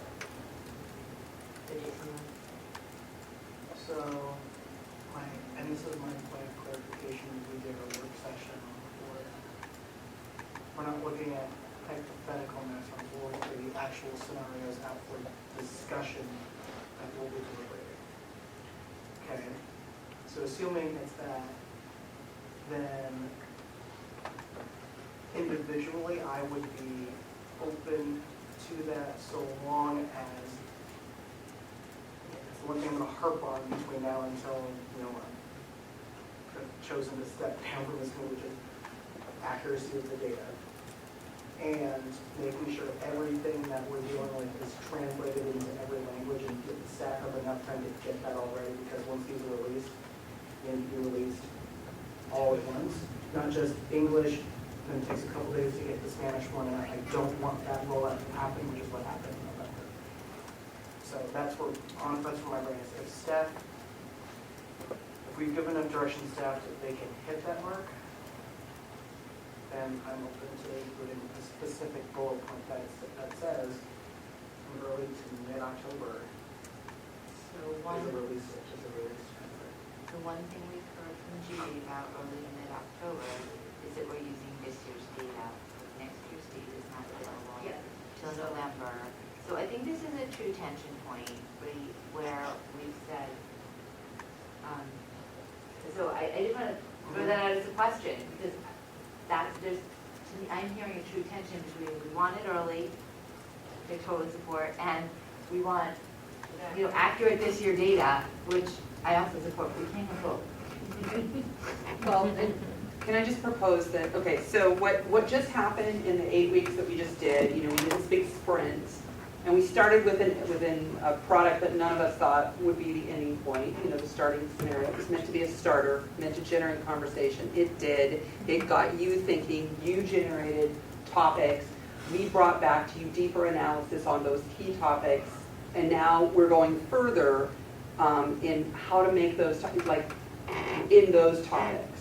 And I'm wondering if we want to continue with this part of the process before we go to the full map. So for example, you're asking us to model things in here, pieces of scenarios, and show you the trade-offs. And it could be that we come back to you with things that are more like in a white paper format. Here's where we have the best opportunity to have 3-section K-5s and what the impacts are to other schools and the like, so that you can then further what you think are like, okay, I'm liking more of this, but not as much of that, and you're indicating more of your preferences, so that when we can get to a full scenario, we've been able to key on our analysis of it back to you. We're answering the questions that are most of interest to you instead of what is still a really big list of questions. So it could be that our time in September, October is refining what's going to be on that, and I'm hearing you say, if you can get us a map back in October, you think you can do a better job, you can do your job better, which is to give the superintendent a strong recommendation to guide her and the board on the final path. Yes, it's attention, and I'm just offering that there may be other work that we do along the way. It's not like we do nothing.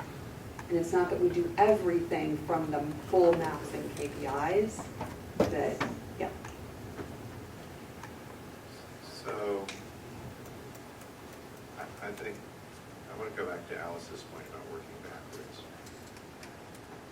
And thanks for what you just said, because that's, so if we want to deliver something in early December,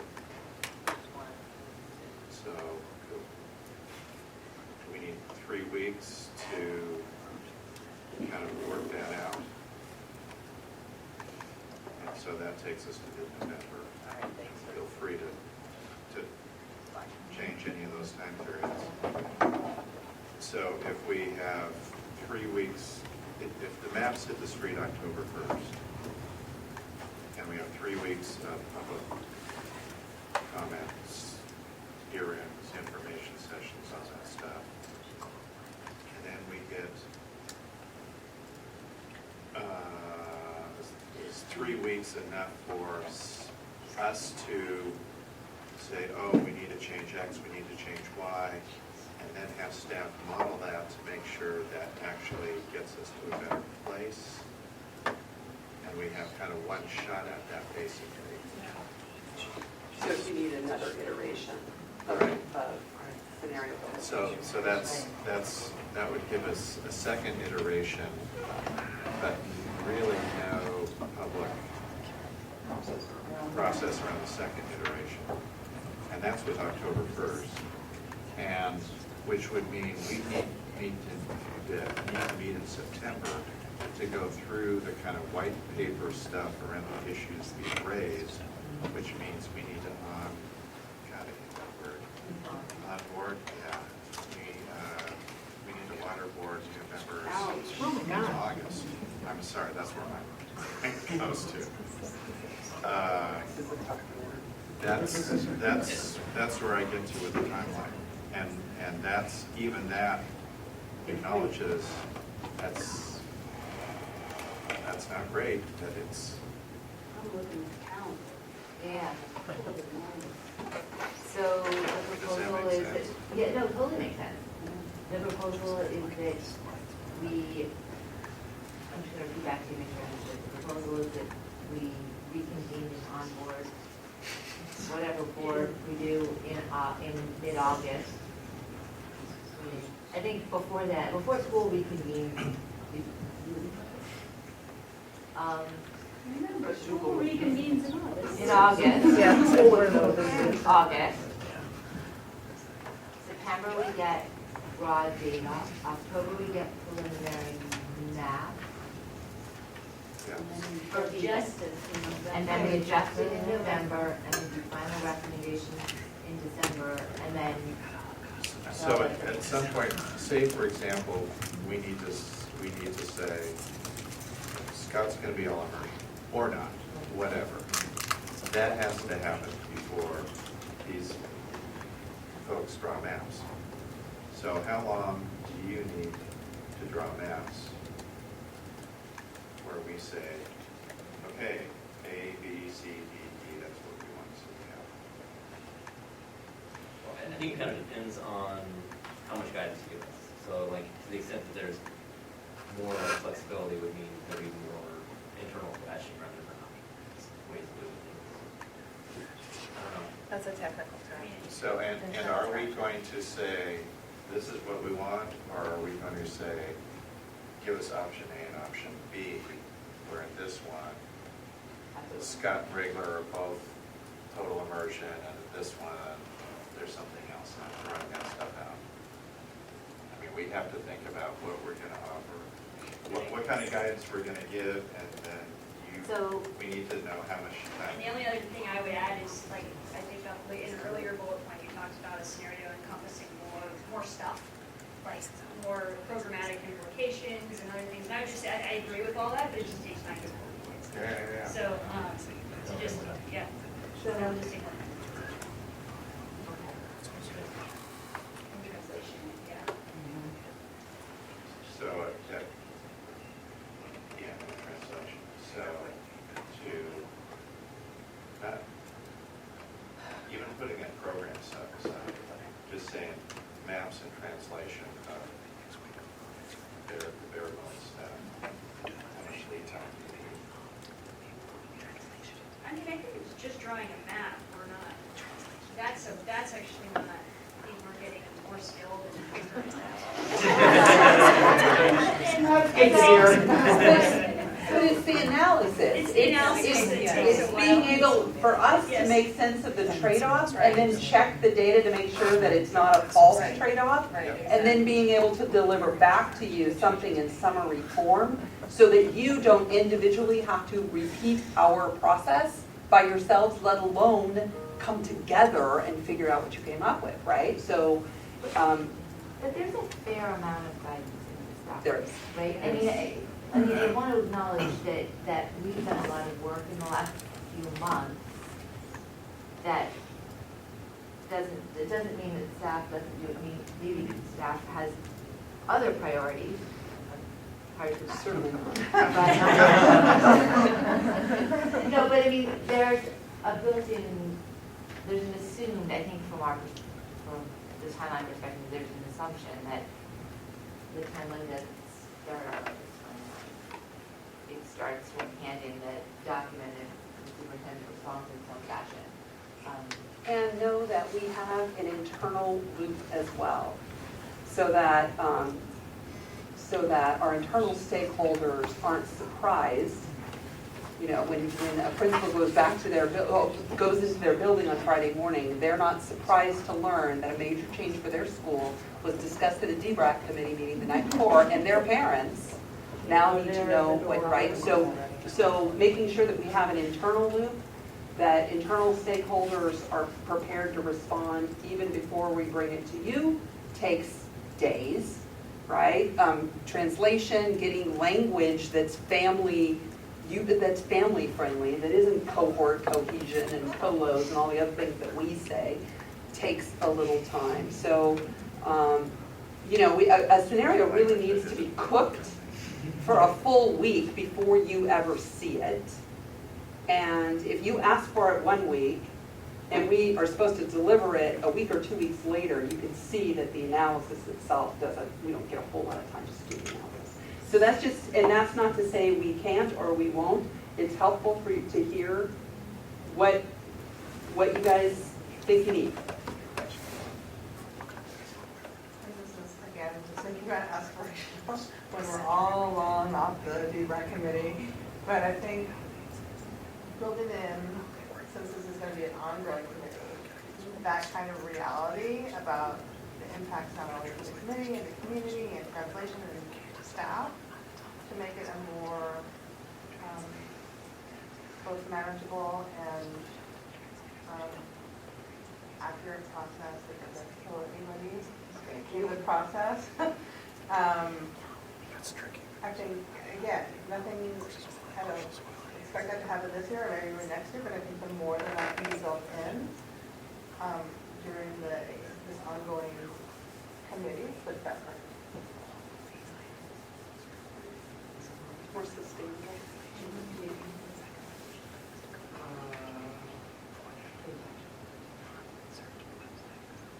No.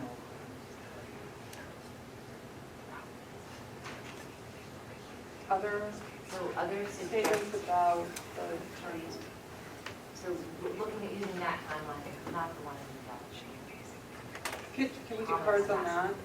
Yeah. So something that reflects something like this, does this feel more in the direction that you would,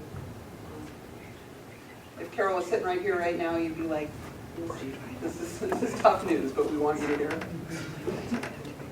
Okay, go ahead. one minor thing I just wanted to echo on this point, because I think in the G's point, we're trying to deal with the different trade-offs. Staff provided us with a first ring set of we asked questions, and they provided us with white papers and guidance and how you work through some of those trade-offs. We did that in this paper, so we gave some, the things that we saw were beneficial, we put in document form, the things that are like essentially the building blocks. Like, you know, we're interested in this way, but we know what those unintended consequences are. So we know the listening we have to do in the fall. Same with Beach and Chief Joseph. We're impacting community that just we impacted 4 months ago. We know that. We also know in order to build successful boundaries for Northeast, we kind of have to know what's going to happen with access and is Rossi Park even going to be open. We said by October, so we had options, we should be able to tell us what's the program scope, and based on that scope, what buildings can house the program. And so we've set some of those very clear parameters up front, and we've vetted based on knowing the trade-offs and think about, you know, with an equity lens, the intentional kind of listening we have to do, and then we can evaluate, you know, based on the maps, based on the early listening we've done and information. Part of the first layer of questioning is, do we really want to stick with that? And if the answer is yes, we proceed. If it's not, then we use October, November. It's like, okay, what adjustments do we want to make? But it's our job to do the listening and say, is that in alignment? Is there community comfort with that? Or do we have to find another direction? I think it's not just about, it's acknowledging the building blocks we've got, but now going into the fall when we do the community listening sessions, what are the key things we're asking the community to weigh on? Because and acknowledging the communities, these building blocks didn't just come from, like, staff created them and that's what they used. It's we weighed in on the front end, which we didn't necessarily do before. Well, and that will give us the material that we will need in order to explain the rationale behind the choices that we have made. We have 2 other topics we need to circle back to. Right. One on mine, everybody. So, I don't know, before I forget, and this might not be the right time to bring it up, but we haven't talked at all about St. John's area. So we've had this discussion about emergent strands. We haven't talked about Sitten or... James John and Mission Gorge and Taylor Shaw. Yeah. Were we going to? In the future, I thought. Well, none of Papers. that has been decided. Superintendent has stated in her recommendation that Astor's conversion to a K-5, which would be, you know, sort of have an impact on schools in that area, would begin in 2018. And that Cesar Chavez would convert from a K-8 to, say, a middle school until 2019 at the students. So those are some of the markers for St. John's area in the future. So that's superintendent's recommendations to the board. Did the board approve? No. Okay, so stuff is still in play is what I'm saying. And then you're concerned about the three co-located Spanish immersion. There's co-located Spanish immersion programs that we should. So On the clearly, same building blocks for the deal, right? So, no, we've so heard, clearly, there are implications across the city for the discussions that you're having around immersion and 3-strand K-5s versus 2-strand. I mean, and yeah. and the whole talk about, ooh, we're creating this great new middle school, and here's the program. George? Yeah, shouldn't we expect the same kind of visioning, excitement going on there as well? So I was gonna, we ought to maybe add some things. So to include maybe St. we John's. need to add a section that says additional topics that the committee as a whole recognizes there are additional topics, like these are additional topics that we're not going to be able to resolve tonight, right? But the committee has recognized that there are these topics in this short window of how many weeks it's not gonna be. But there's a bunch of topics that we haven't had the chance to address that are topics that need to be addressed. And just being transparent about that is, we can't resolve that issue. Even though it does not devalue the issue, it's just to acknowledge we can't resolve it responsibly.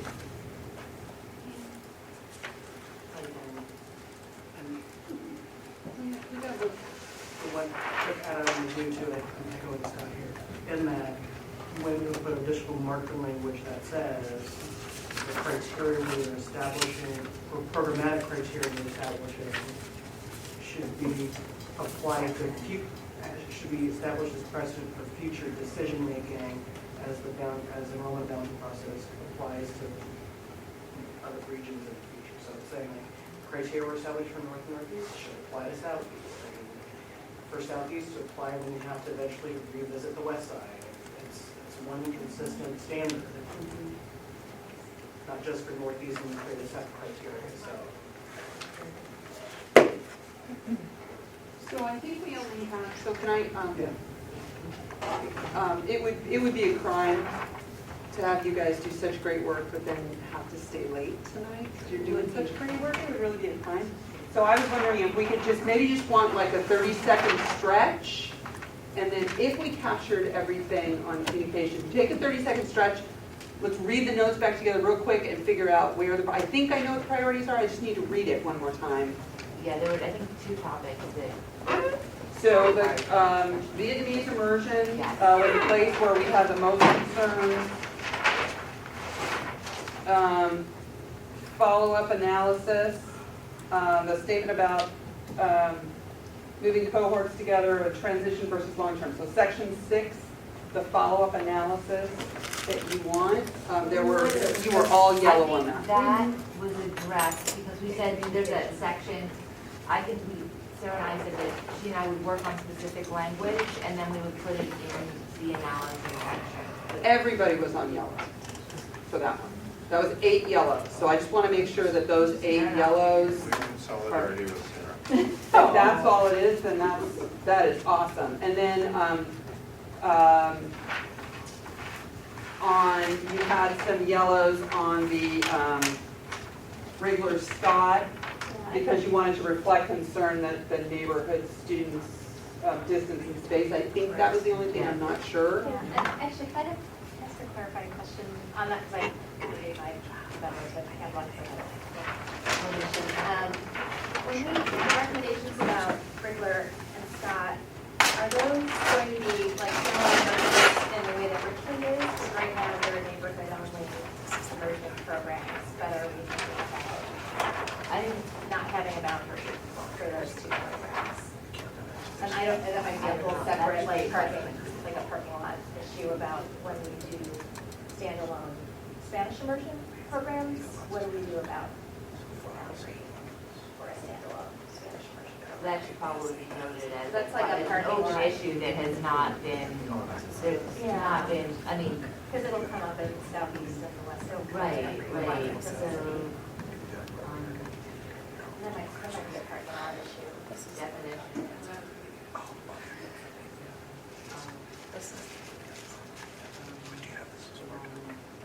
If I could just say this, in terms of clarification, so we did note when we modeled the immersion programs that if one of, I think it was just regular at the time, was standalone, it would create potential space for kids who live in the area and aren't able to access immersion now. So that's a plus. But I would say these are really going to be difficult to model with some accuracy, trying to do what Jason reminds us is important. Really challenging here because it's hard to know like where those kids are going to come from. And, it depends. And so we may have to come up with some assumptions and test those assumptions with you. That's a way that we could be using our time before we get to maps, testing some assumptions. So, for example, here's what we used as the draw zone for Wrigler or Scott. Does this seem reasonable? And the good news is, again, I think you have there may be families who aren't taking their evenings to come on Thursday nights anymore, but a whole lot of staff are tonight, so I hope you guys realize staff is really interested in where you are. DLI staff has been here tonight, and absolutely that'd be the kind of, we want to consult with them. Okay, so then, does this clarification about additional language, concern about where neighborhood students would go, and the additional distance that they may have to travel, and it's hard to, and What would be other allowed? things like neighborhood preference would be established, does that resolve the yellows that were under the regular spots?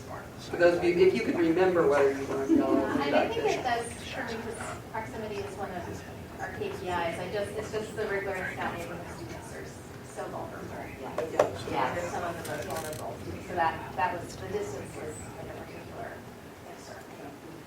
Having kids from the same Hacienda CDC apartment going in different directions intentionally, something we really have to think about. Yeah, maybe it's broader than just distance, it's really impact. I mean, distance and impact, because as you said, if you draw a boundary in the wrong place, you might create impact, unintended impact. Excellent, all right. And then just clarifying on section 6, which was your follow-up analysis, there was a list, and we weren't sure with what to do about a statement about moving cohorts together was one thing. The resolution that got brought up a little while ago is that in section 8 or 9, it would be an added bullet point under section 9. With the specific naming of schools that might be impacted, Roseway Heights, Scott. No, it's section 10. Add the impact on the on cohort confusion specifically at Roseway Heights. Does that resolve that concern, or is there still more that needs to be addressed? I'm sorry, let me restate that. Let me try and restate that. When we first got to the section on the follow-up analysis, and in follow-up analysis, there's this long, can you get to, It's page 10. Oh, sorry, I'm wrong. yeah, go further up. Keep going. Yeah, come down a little bit.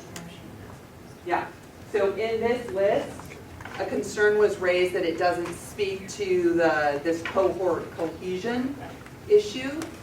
And then further down, we got down on page 10, I think, it was proposed that a bullet be added there. Does that change resolve this issue, or is there still more that you feel like you want to explore with that or work on? It resolved it for me. Okay. All right, if it's resolved for Sarah, and then another point that was brought up is that there isn't, well, maybe that was just a statement you were making, is that it could be, there's a difference between a cohort that's going through a transition and what the long-term goal is. Okay. So if it's resolved for Sarah, are there 7 other, does that shift 8? Are you powerful enough to shift 8 people to green?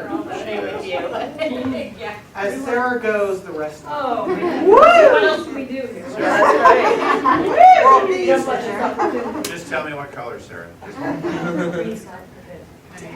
So you can vote on my behalf. Okay, so we moved these, we moved those, and so that leaves us with the topic where people wanted to spend more time was on Vietnamese immersion. And specifically, the question that's got raised, is Lee even a reasonable suggestion to make as an option? And then that was countered with, well, at least not reasonable, but what about these options that wouldn't even be there till 2018? Are these reasonable options? So I think it was also the question, and I'm not sure if this is clarified, is why that goes off the table if the number of classrooms is as close as it is, and I'm not sure that was resolved. I think it's because it doesn't have any surrounding, Has no surrounding space to actually accommodate a portable without Yeah. impacting the rest of the campus site. How many portable classrooms are you talking Well, that's So part of it, we need the analysis of how big their 6-8 is and when they're gone.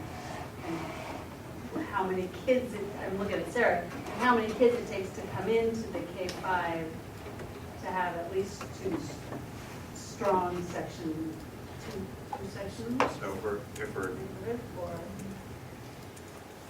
So it could be many years right, before Lee in particular actually would encounter the need for additional classrooms because of the rate of growth of the Vietnamese immersion program. It's a pioneer program, it has small cohorts. There's only one section of second grade that's going to move through. There may only be one section of other grades following. It may be a long time before it's a true, two-section program through all those grades. But we are anticipating that that could happen someday. And at that time, we may need 2 to 3 additional classrooms to support those students. I want to add, because I was in that discussion group with Sarah, it comes to my mind, it was, Lee had the space theoretically to add portables without having a real impact on the rest of the campus. The other factor where we put Lee on table was because when we looked at the heat maps of the population, Lee is closer to a higher concentration of Vietnamese speaking families, so that's part of one of the factors why Lee was put on the table. Additionally, I go back to one of the components in our framework which said the district should only implement what it can afford. If we put Lee on the table and they don't have the money to put portables at Lee, then Lee will not be one of the options we have to consider when the superintendent pulls out a recommendation. So we know with that recommendation, there's a cost. If the cost can't be met, it doesn't get recommended. So, but because Lee was based on the current mapping, that there was a higher concentration of Vietnamese speakers, that's one of the primary reasons why it was put on the table. according to the optimal use chart for a high poverty, 4-strand program, you need 35 classrooms. Lee has 27. Are we actually talking about But we adding? won't have 4 strands.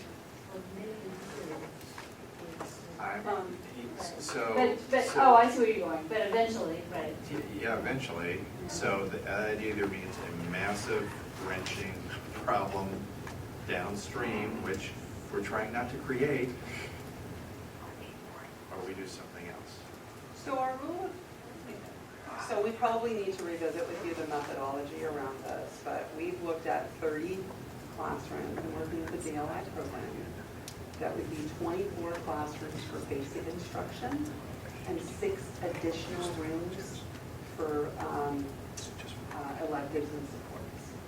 And why isn't that exactly the same as what you see on the bubble chart? I don't know. But we undertook the analysis of, looking at where any of these co-located programs, like what does it take to be a balanced co-located school? We were looking at a 30 classroom threshold as enough, not 35. So we probably need to revisit, give you an explanation of why 30. Because I don't think we did that in the white paper. So that makes sense, that's 2 on each side. It's 2 on each side. It's 24 regular classrooms and 6 additional rooms for special education and art and additional enrichments and supports. Well, that's still more than Lee has, right? Yes, which is why we said, and it will be many years before it's likely that we would need that. At such time, they could need as many as 2 to 3 additional classrooms. Sean has a comment. Oh, I want to say that the kindergarten, we might need more than that for kindergarten because we lower class size in kindergarten. So it could be slightly more. So unfortunately, Vietnamese immersion, like they enroll to 24 for kindergarten, but if the neighborhood program comes in at more, then yeah. Do we have pre-K then, or you're saying it's the extra 6 classrooms to be used? All of the other things that you would want in a building as both as instructional time, not out of school time, but in instructional time, you would need to fit within those additional 6 classrooms. Okay, so help me out here, because the optimal use thing is sort of in our Bible going through, and now you're saying, well, no. So it's really frustrating to hear that at this point in the process. So that's a good point, and I think you're also trying to, so I don't think we can resolve this in the time that you have tonight, and I think what we're offering to do is bring back an explanation of why optimal use has some factors in it, and then when we drilled down on a co-located neighborhood and immersion program, we landed at a 30 classroom level, and why there's a difference between those two. But I don't think, but Scott, if we don't have, so here's my question on your, like, if we don't have that back to you in the next 2 days, do you want to say anything at all about this, or are you at a point where you want to say something different? Well, I have issue with the other, the lead thing maybe work on, but I don't even think Harrison Park should be in there, because it's not viable. We can't move there next year, because there are no classrooms, I believe, at Harrison Park in the 2017, 18. Well, that's correct for either, for Harrison Park or Lent. Well, but Lent, if they moved the Russian, if we did that trigger next year, that'd have to start now, whether the Russian program, if that's a viable option, looking at Debbie, we could start that process now, finding a home district, right, so they could move it. That one, then we know it would work, right, because there's already currently co-located immersion programs at Lent. But that's political and that may be beyond our, but I guess I don't feel good about putting Harrison Park in there when the program is moving in 17, 18 and Harrison Park isn't ready until 18, 19. So let me just clarify, And you that might be mean the middle school. putting it in there for the purpose of, And because of influence. putting it in there for the purpose of having staff model what the impact of the move would be, because that's all you're doing at this point, is you're giving guidance, you're letting the superintendent know what the guide, you know, what you want to see in the next set Right. of I guess I don't, maps and all. but if Harrison Park is full, which is what we Yes, let it it is. leave, why model something? Uh, How would you model that? I'm not sure where they would go. I don't know. So Harrison Park is gonna need a boundary change anyway. Right, but they're not Very having that until 18, 19. They're also one of our potential middle school programs. But I guess we're And talking about a year ahead of The moving most this likely program. site for expanding Chinese immersion, because it is the boundary that has the highest concentration of Chinese-speaking students. So for all those reasons, I don't think it's a viable option. Jason. That's just, So, of the 3 options we have listed for B&Bs, if it's clear that all 3 have positives and all 3 have a lot of trade-offs. Right now, we're all arguing both for and against right now, all of them.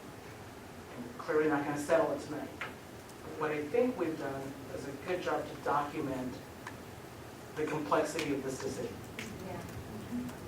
I think an additional piece of language in here should be, when the district comes back with scenarios in the fall, it should include, of the 3, which of those 3 is the most viable, that they can execute well. Because if it's Harrison Park, it means we're bringing a part of Southeast in, which has a lot of other trade-offs. Right now, we're focused on North and Northeast, not Southeast in, because Southeast has a whole series of other complex issues we're not even focusing on. Lee has a cost implication too, and there's a data discrepancy of classrooms versus, Scott's right, the Bible bubble chart, if you will. So, and there's another one of locating it at another Southeast community, which we're not officially looking at, but not only has PPS implications, but has other district. So the reality is, we have 3 options. They have their greats, not so greats. I would put an advice statement that says, come back with the best one that the district can execute on as part of our deliberation. So if we either rework or add a paragraph that elucidates that there's no clear winner of location, and these are some trade-offs we've identified and we're looking for the district to share additional trade-offs that you found and help us prioritize what we should do, where we should locate the program. Or whether And there are particular options, if other. Something else. other options, other options. Right. Okay, Right. so I think it really needs another There's a catch-all paragraph that says, paragraph. identify any other alternatives to the only thing, or of the three, Yep. which is the best one we can move forward.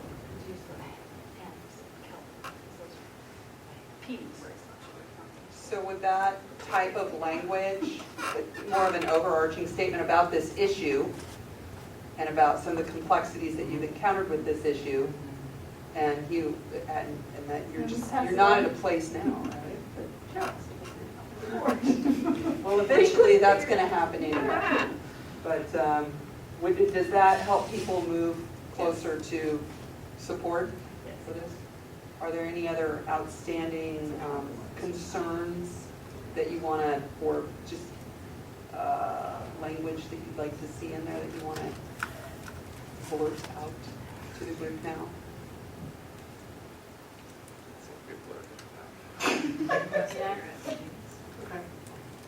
So we've heard about flirting, we've heard about internal thrashing, waterboarding, and Bible bubbles. Whoa.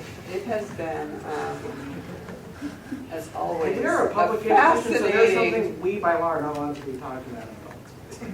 Okay. fascinating discussion. I think that means that I think that was everything, Pamela, that I recorded. Yeah. Yeah. So there's, I'm gonna just say that I'll get that all in tomorrow. You might be getting an email that it's gonna take a little bit of time. You don't have any other. Right?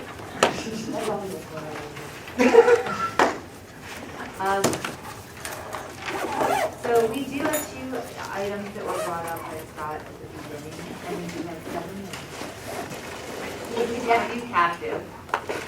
And so I think I would like guys to recommendation about how those should be incorporated. Our document. Does the first one just mean,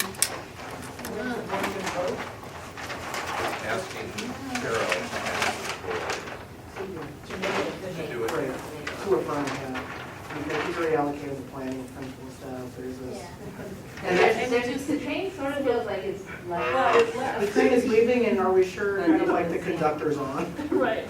Well, and it just leaves the parents with additional uncertainty. And that's what it came up during the JEF meeting, is it really gonna be renewal? Yeah. Is the program gonna go in place of And it? it encourages more lobbying. Right?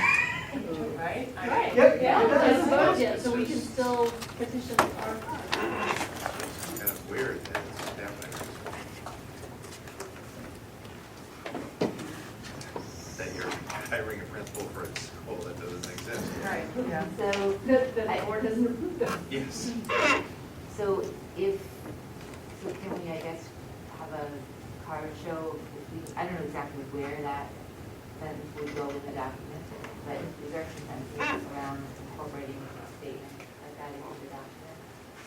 So this is guidance that you would include in your. You got guidance that it would help our process if this were Make finalized. it number 1.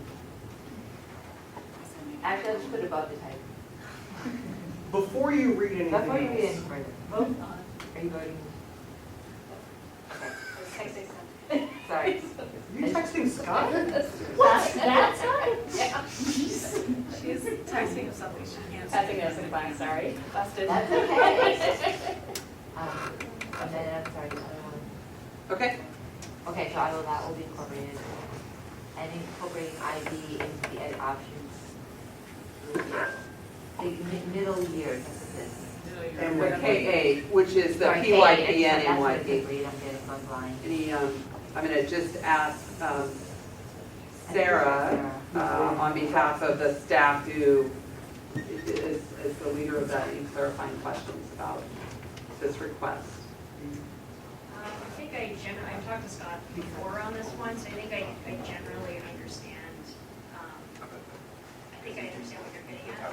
Should IEA programs be included in the ed options review? Are they right now, IB schools don't have a specific status as a focus option or as an ed option, and so that I take this to mean the ed options review committee would look at how they fit into the district's kind of portfolio of programs. Is Academic that, offerings. yeah, is that accurate? Yeah. So, just pushing the clarification a little bit, is there an expectation that there be some level of result from this inclusion that's gonna happen? Like, are you, and, I mean, I just wanna be clear, it's one thing to say include it, but ed options review is going to be a process that goes on through time. Are you saying include it and do something about it right away? I'm not encouraging you to say that, but if that's what you mean, I think you need to say that so that we understand it. I'll ask a little bit, Scott, because you're calling for, are you wondering, because I think families from Sabin and Vernon have asked about the future of IB, given its current path for younger grades and middle grades, what's the plan for at least what high school you're going to start and how do you factor that in? Is that part of a So recommendation, I'm, you're looking for that? I guess they are concerned about high school, but primarily right now, it's like, hey, we just trained some 7th grade teachers in IB, and It's super expensive. Yeah. You scatter it amongst a whole bunch of schools. Right. yeah, That it's, doesn't. so there's, But with the so I don't, you know, So, for me, I'm agnostic as to whether that's, it continues as is, expands, gets shut down. I want to see a plan and a rationale. I'd like to see some evaluation. So this is me talking. We heard from the community, what's up, what's the plan? And me adding, has anybody ever evaluated IB to see if it makes a difference? And is it worth what we're paying for it? that's what I'm doing, our school, but that option, but I But think, no, it's, but Yeah. at options, but that's, it's, is there a plan to expand? So when we make this path, that this is an ID path, but, oh yeah, this school was planning, if it's only, if schools are deciding independently whether they're ID or not. So then that Well- gets back. Schools aren't doing that, but what the superintendent recommended is that the IB middle years programs be consolidated into Tubman Middle School. And what that then opens up is whether there's a path in two directions for kids coming out of Vernon, which will keep its primary years program, but will not have MYP in its neighborhood school of Beaumont if that becomes the neighborhood school. So, so the question is that, like, does that matter? But the proposal is to consolidate and create a middle years program at Tubman Middle School, which would bring the King and Sabin middle grades cohorts together, which actually is potentially a lot more sustainable than having them scattered into small schools the way they are now. But, and it invites the opportunity, because you don't have to go through PYP to be an NYP, like you don't have to, so it invites opportunities for kids in Boise, Elliott, Humboldt, Irvington, if that's the feeder pattern. And it gets to Sarah's question when we're talking about on page 9, articulation of program coherence with K-12. It's just one thing we want to be able to, at least, we're not making the decision, we're explaining things, we're moving here, you see the path is dedicated, if your interest is IB, so you have no way to go. It's necessary. I should feel it's just the work with parents, So, maybe. so this is additional guidance that you want to send to staff.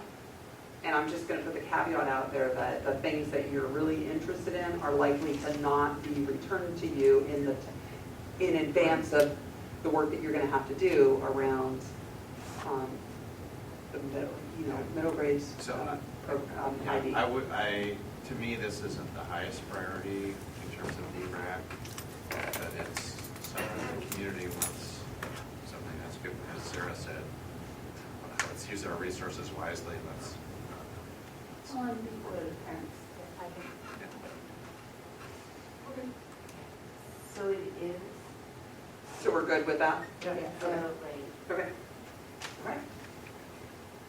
And then I just put these notes on here as things that it sounded like you were asking for in that the onboarding or what process in the fall, an update from the middle school transition team, and then that dialogue with special ed, right?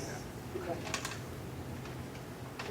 Which doesn't, I don't think that has to be written directly into the document. You can if you want, but I mean, we're here to be, we're listening to you. If there is a written plan for sped location of classrooms, can we get that sooner rather than later? A written plan meaning There was some, where the programs are now, or what it takes to make a decision to move a program?